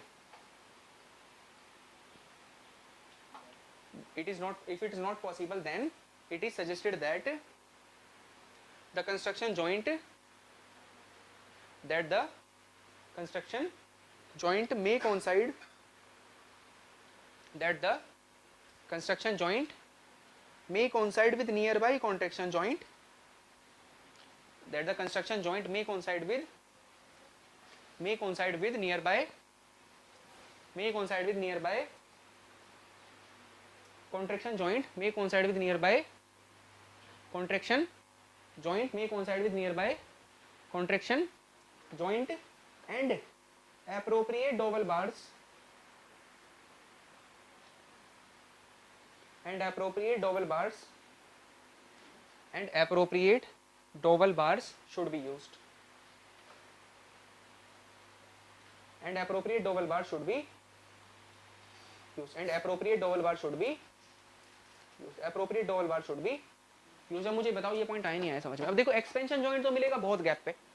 अभी आपको बताया था कि 140 metre होता है gap किसके लिए? Expansion joint के लिए। लेकिन कॉन्ट्रैक्शन जॉइंट के लिए कितना होता है मैक्सिमम? 4.5 मीटर के आसपास तक मैक्सिमम होता है। तो आप ये बताओ ना, पास में कौन मिलेगा आपको? कॉन्ट्रैक्शन जॉइंट पास में मिलेगा। अगर पास में कॉन्ट्रैक्शन जॉइंट मिलेगा तो किसके साथ मर्ज कराना ज्यादा बेटर रहेगा? कॉन्ट्रैक्शन जॉइंट के साथ ना। अगर आप कॉन्ट्रैक्शन जॉइंट के साथ मर्ज कर रहे हो तो उस कॉन्ट्रैक्शन जॉइंट पे डबल बार भी दे दो। पहले बताया था डबल बार में B provided with, contraction joint में बी प्रोवाइडेड विद डबल बार या फिर विदाउट डबल बार, कैसे भी दे सकते हो। लेकिन अगर कंस्ट्रक्शन जॉइंट को आपने कॉन्ट्रैक्शन जॉइंट के साथ मर्ज करा तो कंपल्शन बन जाता है क्या? उस पे क्या दो आप? डबल बार भी प्रोवाइड करवाओ। आया पॉइंट समझ में? क्या मतलब इसका बताओ? क्लियर हुआ ही नहीं हुआ चीज? यहाँ तक कहानी क्लियर है सब? सो ये कहानी आकर कंप्लीट होती है किसकी? अब जॉइंट्स की थ्योरी लिखी है अभी आपने जस्ट। सारी जॉइंट्स की आपके पास थ्योरी आ चुकी ना भाई, किसका काम क्या था, कोई कैसे प्रोवाइड करवाया जा रहा था, वो सारी चीज आ गई। अब नेक्स्ट क्या बचता है आपके पास में? लॉन्गिट्यूडनल। अभी तो क्या चल रहे थे जस्ट?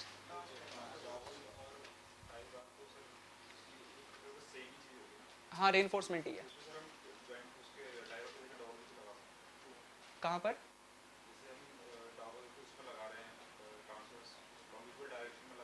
हाँ हाँ लॉन्गिट्यूडनल जॉइंट पे है दोनों रेनफोर्समेंट ही, बस नाम अलग अलग कर दिए पर्पस के हिसाब से, नाम अलग कर दिए पर्पस के हिसाब से, है क्या दोनों रेनफोर्समेंट ही है एक तरह से। ठीक, ये पॉइंट है आपके पास में। अब उनको तो ये तक नहीं पता है, आप उनको डबल बार बोल रहे हो। आया समझ में? उन्हें पता ही नहीं कि उन्हें टाइप बोला जा रहा है और उन्हें डबल बोला जा रहा है, उनको नहीं पता है वो चीज। रेनफोर्समेंट है सिंपल, बस भाई वो वहां पे हो रही है तो उसको डबल बार करा, नाम उसका बदल दिया, उसका नाम क्या कर दिया, टाई कर दिया, बस ये सिंपल सा पॉइंट है। काम क्या है दोनों का, काम अलग अलग है दोनों का, लेकिन दिखती कैसी है, एक जैसी दिखाई देगी ना। अब कैसे डिफरेंस करोगे दोनों में, काम के बेस पे डिफरेंस कर दिया ना, ये पॉइंट है। चलो लिखो next.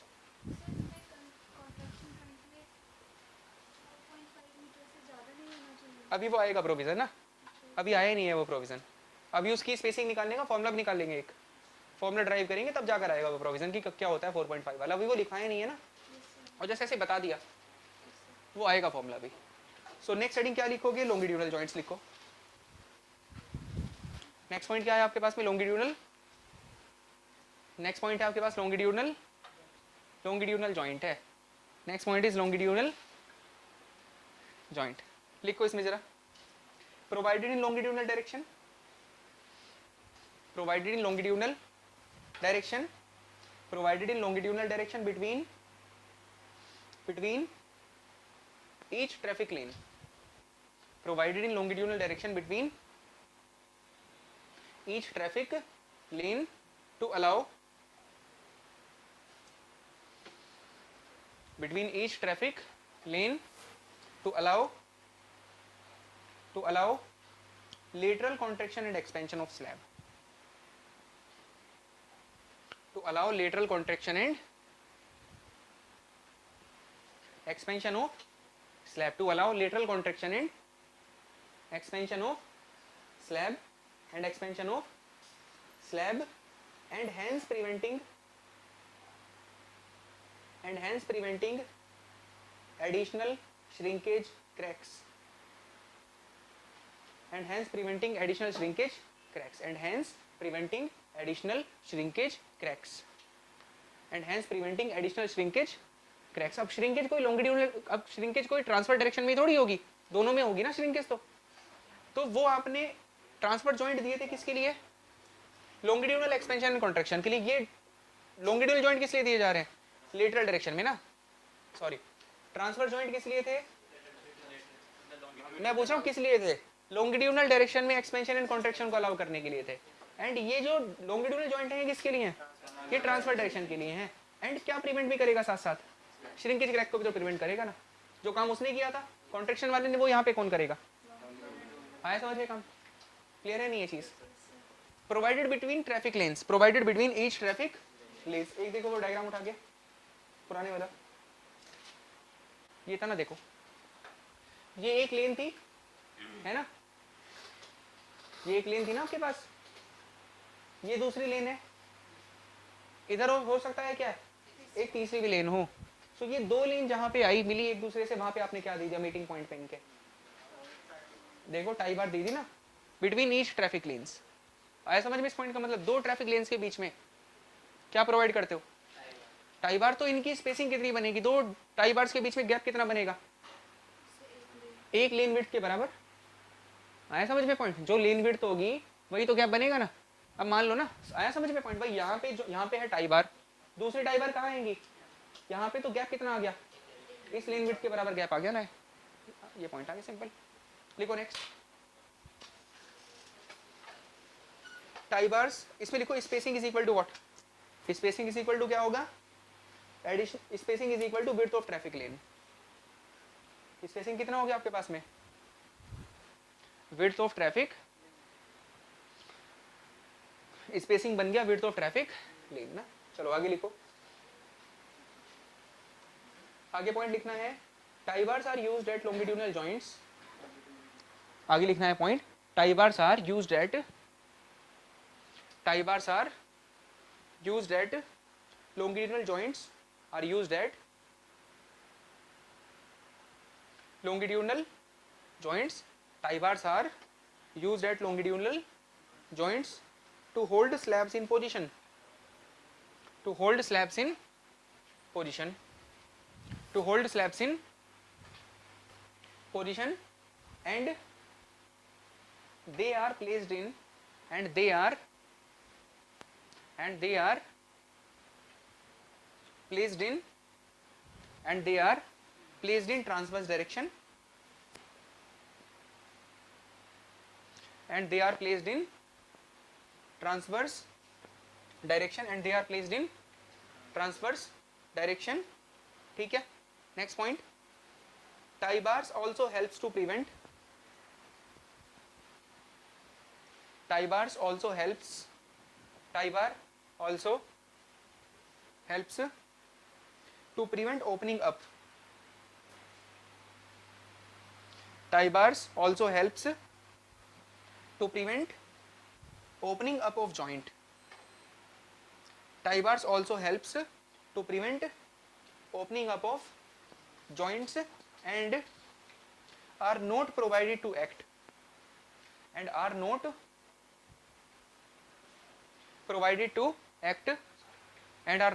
provided to act as load transfer, and are not provided to act as load transfer. आया मतलब इस पॉइंट का समझ में? देखो जरा, टाई का मतलब क्या होता है? टाई कर देना, बांधना. टाई का मतलब क्या होता है? बांधना होता है. ये दो स्लैब्स को आपस में बांध के रखेंगी. एक ये स्लैब थी, दूसरी क्या है? ये स्लैब है. ऐसा ही तो हो रहा है.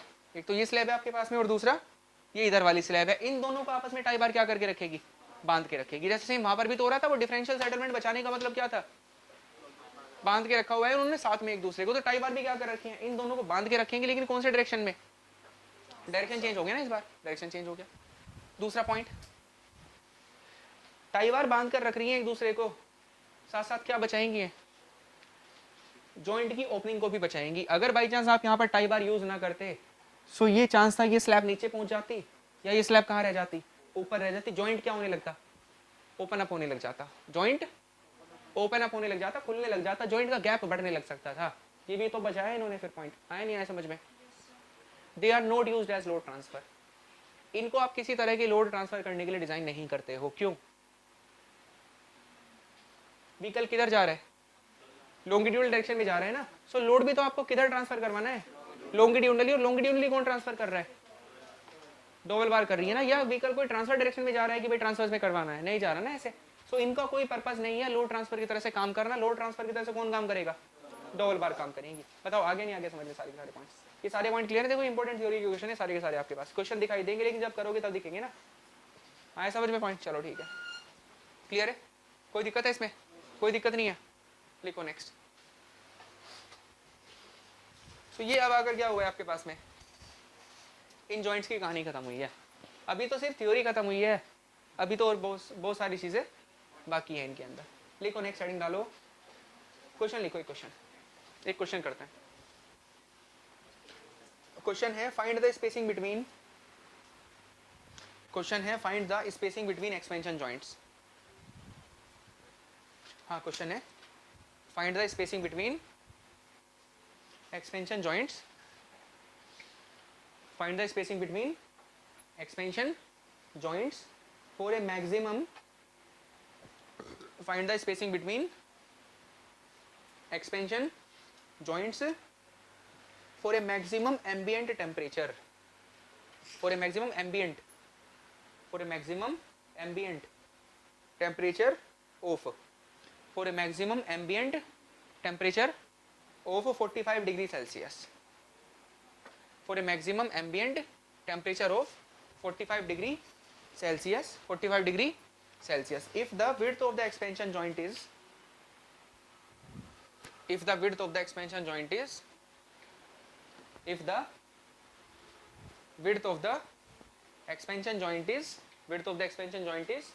2 centimeter. If the width of the expansion joint is 2 centimeter and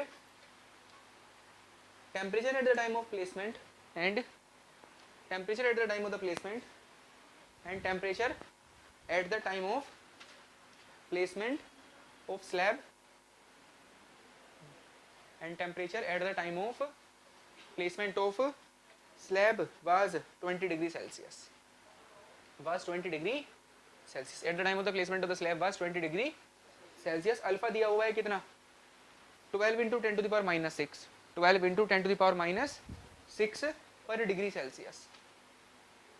Per degree Celsius. ठीक है? Per degree Celsius बताओ जरा आंसर. करो सॉल्व.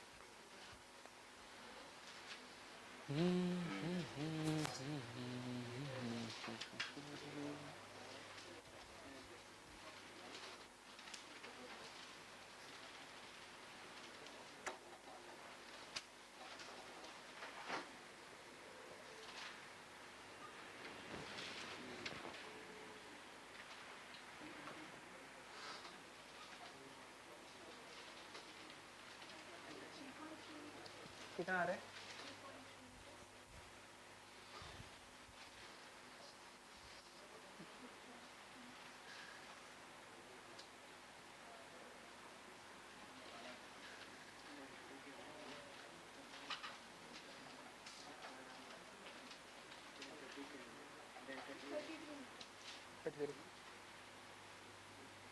आंसर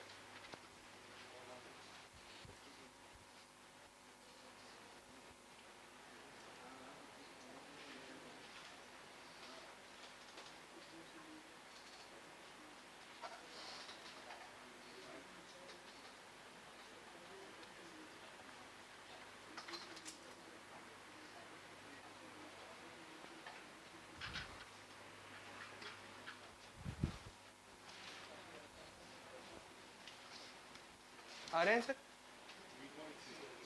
कुछ यूनिट की गड़बड़ कर रखी है तुमने ना. यूनिट को मैच करवाओ.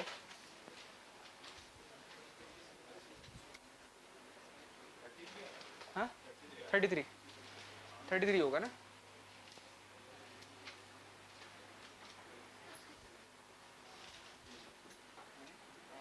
आ गया सर? आ गया? हो गया? आ रहे हैं सर? वो कुछ गड़बड़ कर रखी है तुमने यूनिट के साथ ना. आ रहा है तुम्हारा आंसर? कैलकुलेटर तुम लेकर आया करो ना खुद का.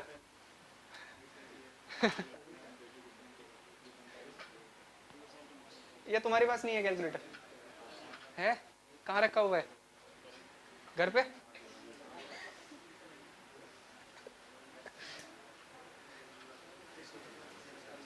कैलकुलेटर तो खरीदा होगा ना बीटेक में, या नहीं खरीदा है डिप्लोमा में?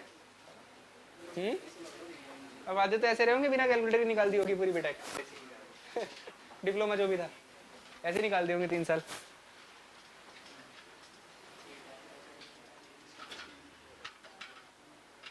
आ रहे हैं सर?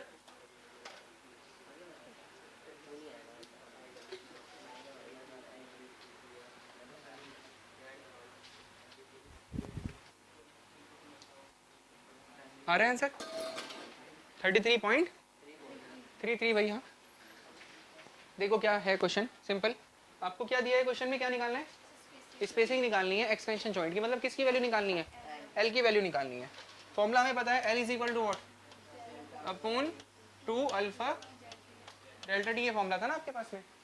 डेल्टा टी क्या होता था? चेंज इन टेम्परेचर था. Delta tea was change in temperature. मतलब जब पेमेंट बनाया उस समय क्या टेम्परेचर था और आज के टाइम पे क्या टेम्परेचर है. एम्बिएंट टेम्परेचर का मतलब क्या है? एम्बिएंट मतलब सराउंडिंग होता है.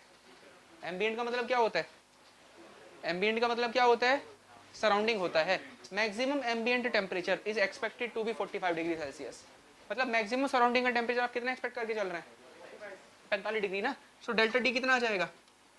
45 माइनस जब बना था कितना था? 20 is equal to what? 25 degree Celsius. Alpha कितना दे रखा है?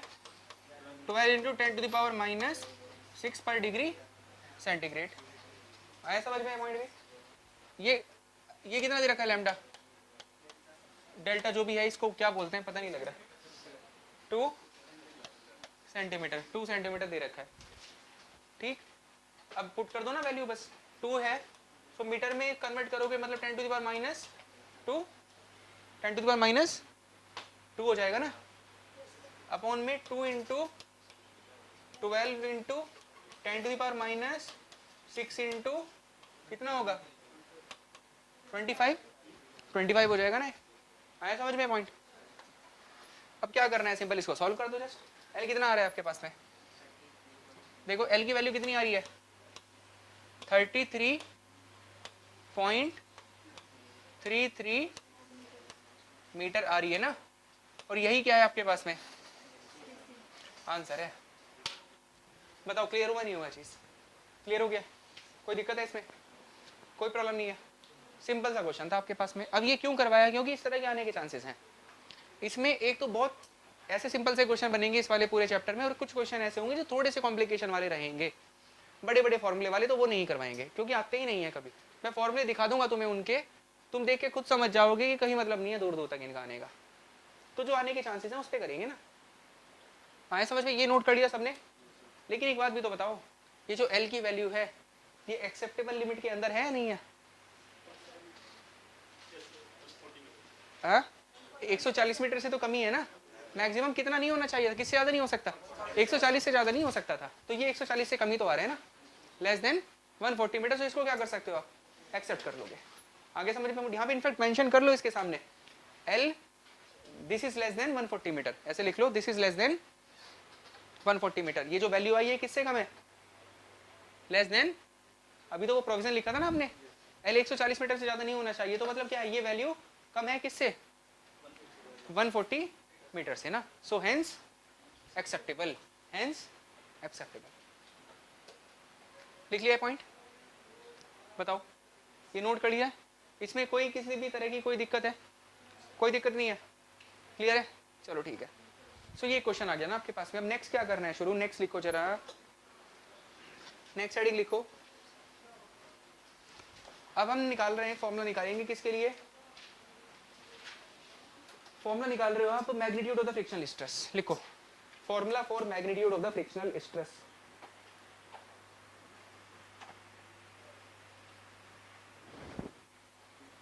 Formula for magnitude of frictional stress, formula for magnitude of frictional stress, formula for magnitude of the frictional stress. अब इसके लिए फॉर्मूला निकाल रहे हैं। अब फ्रिक्शनल स्ट्रेस की वैल्यू कैसे निकालनी है उसके लिए फॉर्मूला निकल कर आ रहा है आपके पास में। अब इसका फॉर्मूला इसलिए बताया जा रहा है, निकाला जा रहा है क्योंकि आसान फॉर्मूला बनता है, आसान बनता है तो आने के चांसेस हैं, ऑब्जेक्टिव बन सकता है यहाँ से आपके पास। देखो जरा क्या है, नेचर आपने ऑलरेडी देख लिया ना फ्रिक्शनल स्ट्रेस का, विंटर में कैसा रहेगा एंड समर में कैसा रहेगा, वो चीज़ हम ऑलरेडी डिस्कस कर चुके हैं। अब नेक्स्ट पॉइंट क्या देखना है आपको, इसका जस्ट फॉर्मूला डिस्कस करना है कि भाई कैसे आएंगे, इसकी वैल्यू कैसे निकालेंगे इसकी। देखो जैसे आपके पास में ऐसी सिचुएशन है, ये स्लैब है ऐसे, ये स्लैब हो गई,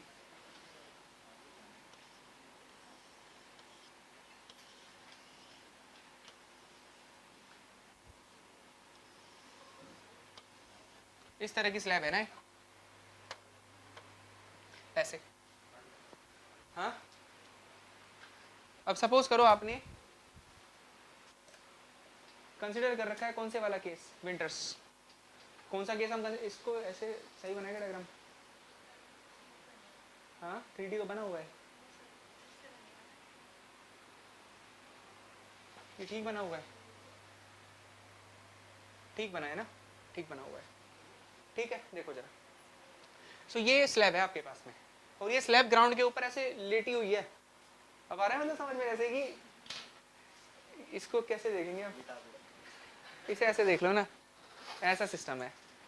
आपको भले ही यहाँ पे ऐसे कुछ दिखाई दे रही होगी, बट ये ग्राउंड पे तो ऐसे होगी ना स्लैब, इसकी ये हाइट होगी, ये क्या हो जाएगी विड्थ, और ये क्या होगी लेंथ, ऐसे तो दिखेगा ना ग्राउंड पे, या स्लैब ऐसी रहेगी ग्राउंड पे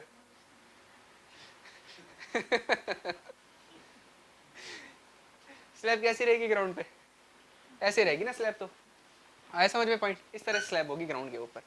सो डायमेंशन कौन कौन सी है, ये तो लेंथ है सामने से जो दिखाई दे रही है, लेंथ कौन से वाली है, ये तो हो गई इसकी लेंथ हो गई है, ये लेंथ हो गई है, और हाइट, ये हाइट है, हाइट कौन सी वाली है, ये है हाइट, ये क्या है आपके पास में, हाइट है, और ये अंदर डायमेंशन जो है वो कौन सी है, ये वाली डायमेंशन, ये बी है। आए समझ में पॉइंट? हाँ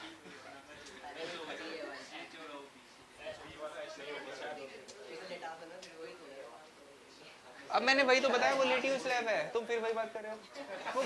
वो ऐसे है क्या कोई स्लैब, ऐसे नहीं है ना वो स्लैब, वो कैसी है स्लैब, वैसे लेटी हुई स्लैब है वो। इसको लेटा कर देखो ना, इमेजिन करके देखो इसको, इसको लेटा लेटा के इमेजिन करो इसे। हाँ तो मैं वही तो बोर्ड पे कैसे दिखाऊंगा लिटाए उसे, बताओ।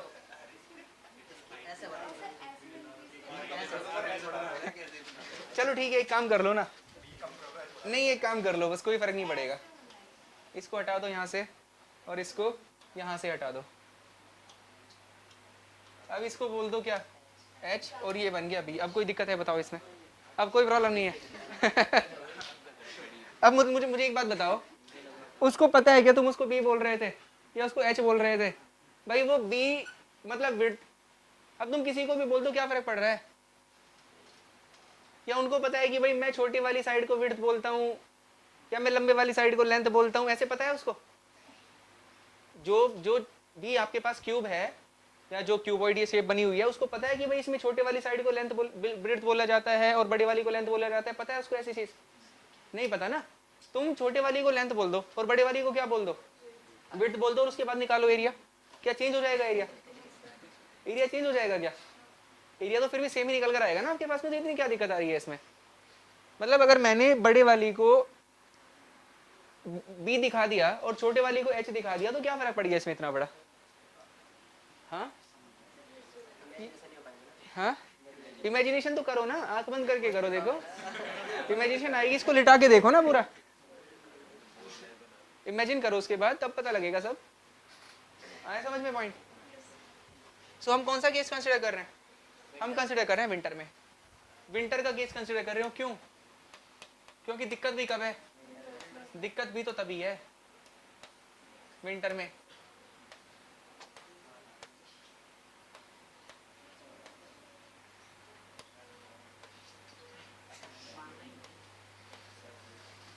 दिक्कत भी कब है आपके पास?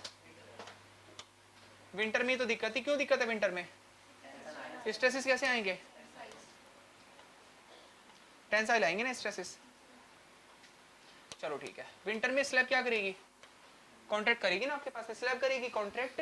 कॉन्ट्रैक्ट होने का क्या मतलब है? ऐसे, ये मतलब है ना कॉन्ट्रैक्ट होने का, तो बताओ ये क्या मतलब है? कॉन्ट्रैक्शन ही तो हो रहा है इधर से। अब ये बताओ, इधर साइड पर अगर एरो दिखाना है, तो वो एरो ऐसे जाएगा या फिर ऐसे जाएगा? क्यों, उधर तो ऐसे दिखा रखा है कॉन्ट्रैक्शन को, ये ऐसे जाएगा ना एरो आपके पास में, ऐसे ऐसे एरो जाएगा। आया समझ में पॉइंट? चलो ठीक है। अब यहाँ पे हमने क्या करा, हमने इसके बीच में किसी एक पर्टिकुलर डिस्टेंस पे एक सेक्शन कंसिडर कर लिया, ये है, ये पॉइंट है, देखो आया समझ में ये चीज? अब इसको इमेजिन करो 3D में, हो रहा है इमेजिन ये, या दिक्कत आ रही है? हाँ चलो ठीक है, तो ये देखना जरा, इधर जा रहा है ऐसे कॉन्ट्रैक्शन, एंड इधर कॉन्ट्रैक्शन कैसे है, ऐसे है। तो मुझे ये बताओ, जो इस हाफ पार्ट का बिहेवियर होगा, क्या एग्जैक्टली सेम बिहेवियर तुम्हें इधर दिखाई देगा क्या? इधर वाले हाफ पार्ट में ऐसा ही तो हो रहा है ना भाई, दोनों पार्ट कैसे हैं, सिमेट्री की तो है भाई। मैंने सेक्शन कहाँ कंसिडर किया है, मिड पे सेक्शन कंसिडर कर रखा है। सो इसके इधर एंड इसके इधर दोनों साइड पर सेम है क्या? सेम है नहीं है बिल्कुल, या कुछ चेंज तो नहीं हो रहा ना किसी भी चीज का? नहीं हो रहा है ना, एग्जैक्टली सेम है। तो जैसा बिहेवियर इधर होगा वैसा ही कहाँ होगा, इधर भी होगा। सो इस चीज को दिमाग में रखते हुए जो फ्रिक्शनल स्ट्रेस का एनालिसिस करा जाएगा वो हाफ पार्ट के लिए करा जाएगा। किसके लिए करेंगे? हाफ पार्ट के लिए करेंगे। हाफ पार्ट को कंसिडर करके क्या करोगे आप, एनालिसिस करोगे, एंड एग्जैक्टली हाफ पार्ट का बिहेवियर कैसा रहेगा, सेम रहेगा बिल्कुल आपके पास में।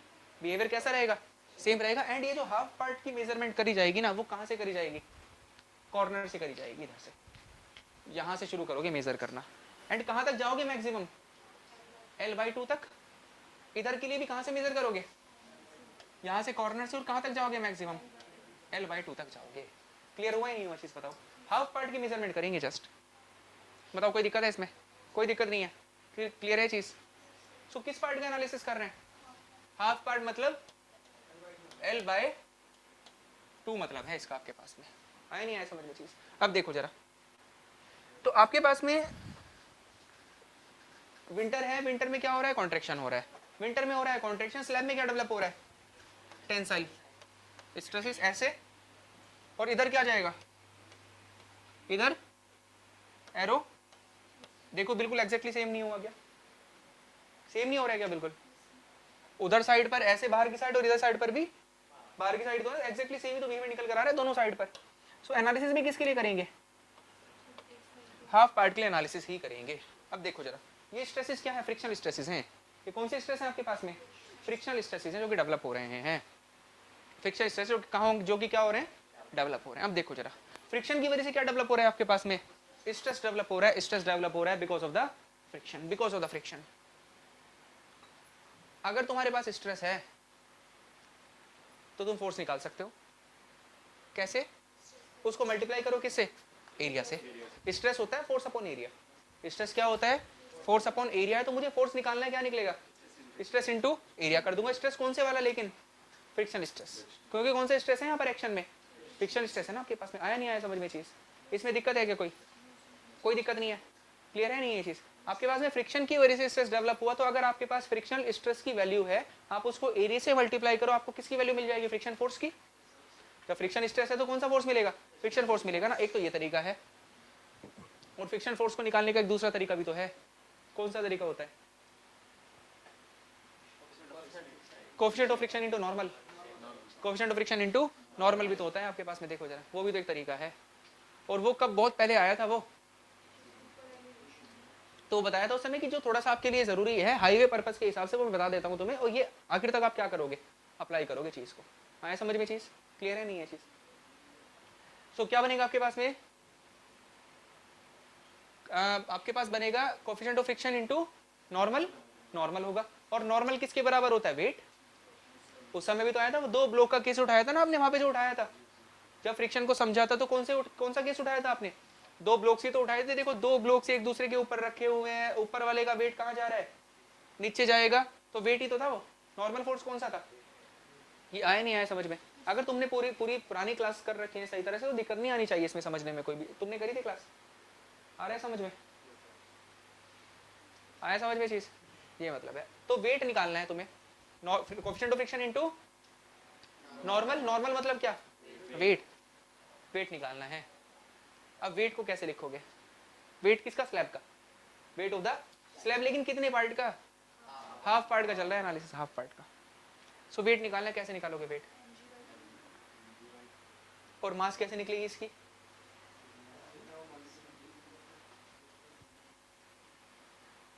वेट मतलब क्या?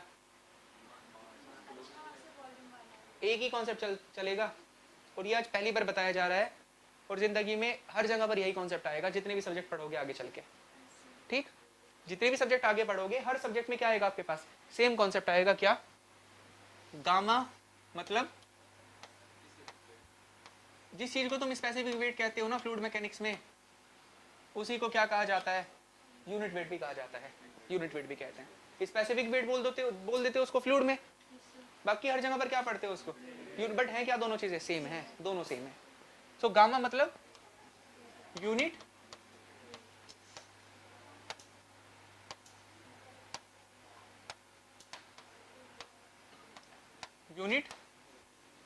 वेट है। होता क्या है? ये होता है वेट अपॉन वॉल्यूम होता है। ये किसका रेशियो है? वेट अपॉन वॉल्यूम का रेशियो होता है। वेट अपॉन वॉल्यूम का रेशियो होता है, और ये बहुत इंपॉर्टेंट फॉर्मूला है।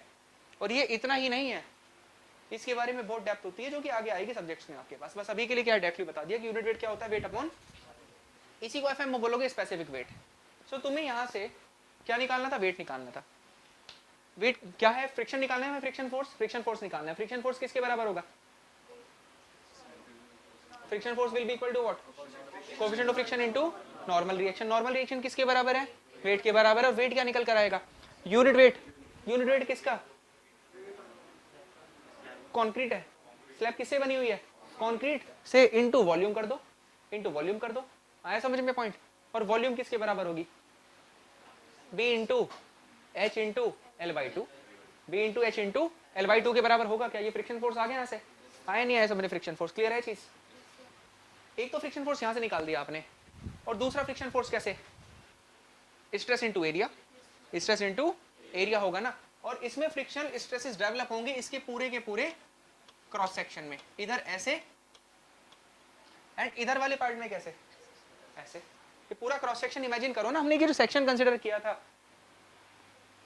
जैसे ये है आपके पास में ना, ऐसे स्लैब दिख रही है तुम्हें, सामने क्या दिखाई दे रही है? इसकी लेंथ दिखाई दे रही है, ये इसकी हाइट दिखाई दे रही है, ये क्या दिखाई दे रहा है? इसकी विड्थ दिखाई दे रही है।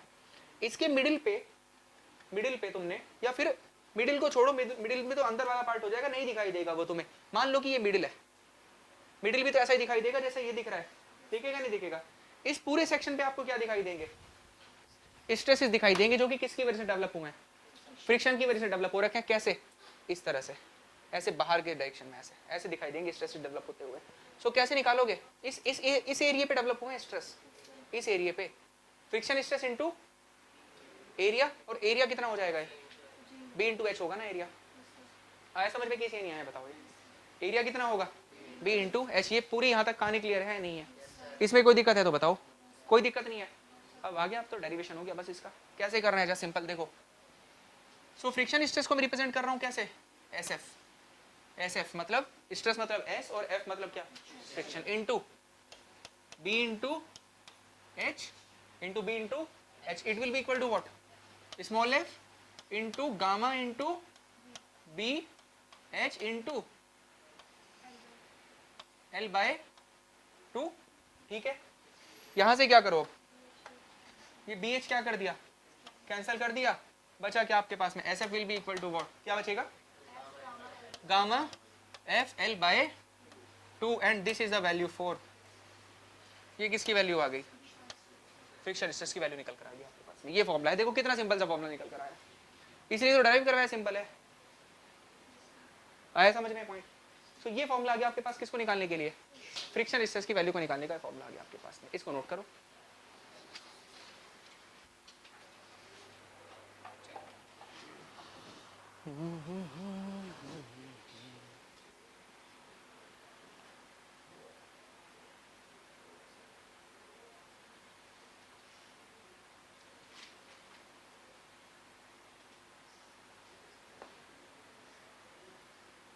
वो यूनिट वेट इंपॉर्टेंट है। ऐसा सेम कॉन्सेप्ट तुम्हें बहुत जगह पर अप्लाई करना पड़ेगा, बहुत सब्जेक्ट्स में। जब भी कभी वेट निकालना होगा, उसको उसके यूनिट वेट को मल्टीप्लाई कर लो किससे? उसकी वॉल्यूम से बस।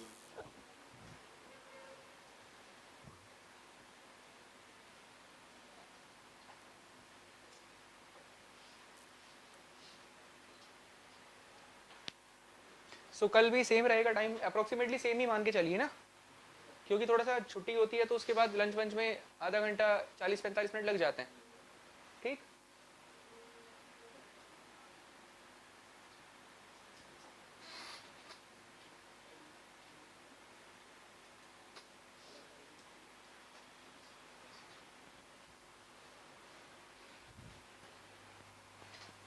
सो ये दो बड़े बड़े सब्जेक्ट्स हैं तुम्हारे, और सब्जेक्ट सारे ही बड़े हैं, सिर्फ यही दो बड़े सब्जेक्ट नहीं है। सब्जेक्ट सब बड़े हैं, कोई भी सब्जेक्ट उठा के देखो आप। सॉइल, बिल्डिंग मटेरियल, इतने बड़े बड़े सब्जेक्ट्स हैं कि शुरू होने के बाद खत्म ही नहीं होते हैं, फिर उनको खत्म करना पड़ता है। कैसे? पढ़ाकर। कुछ छोटे सब्जेक्ट भी होते हैं, जैसे कि हाइड्रोलॉजी हो गया, ओपन चैनल फ्लो होता है एक, ये सब कैसे सब्जेक्ट्स हैं? छोटे सब्जेक्ट हैं, एक हफ्ते के सब्जेक्ट हैं।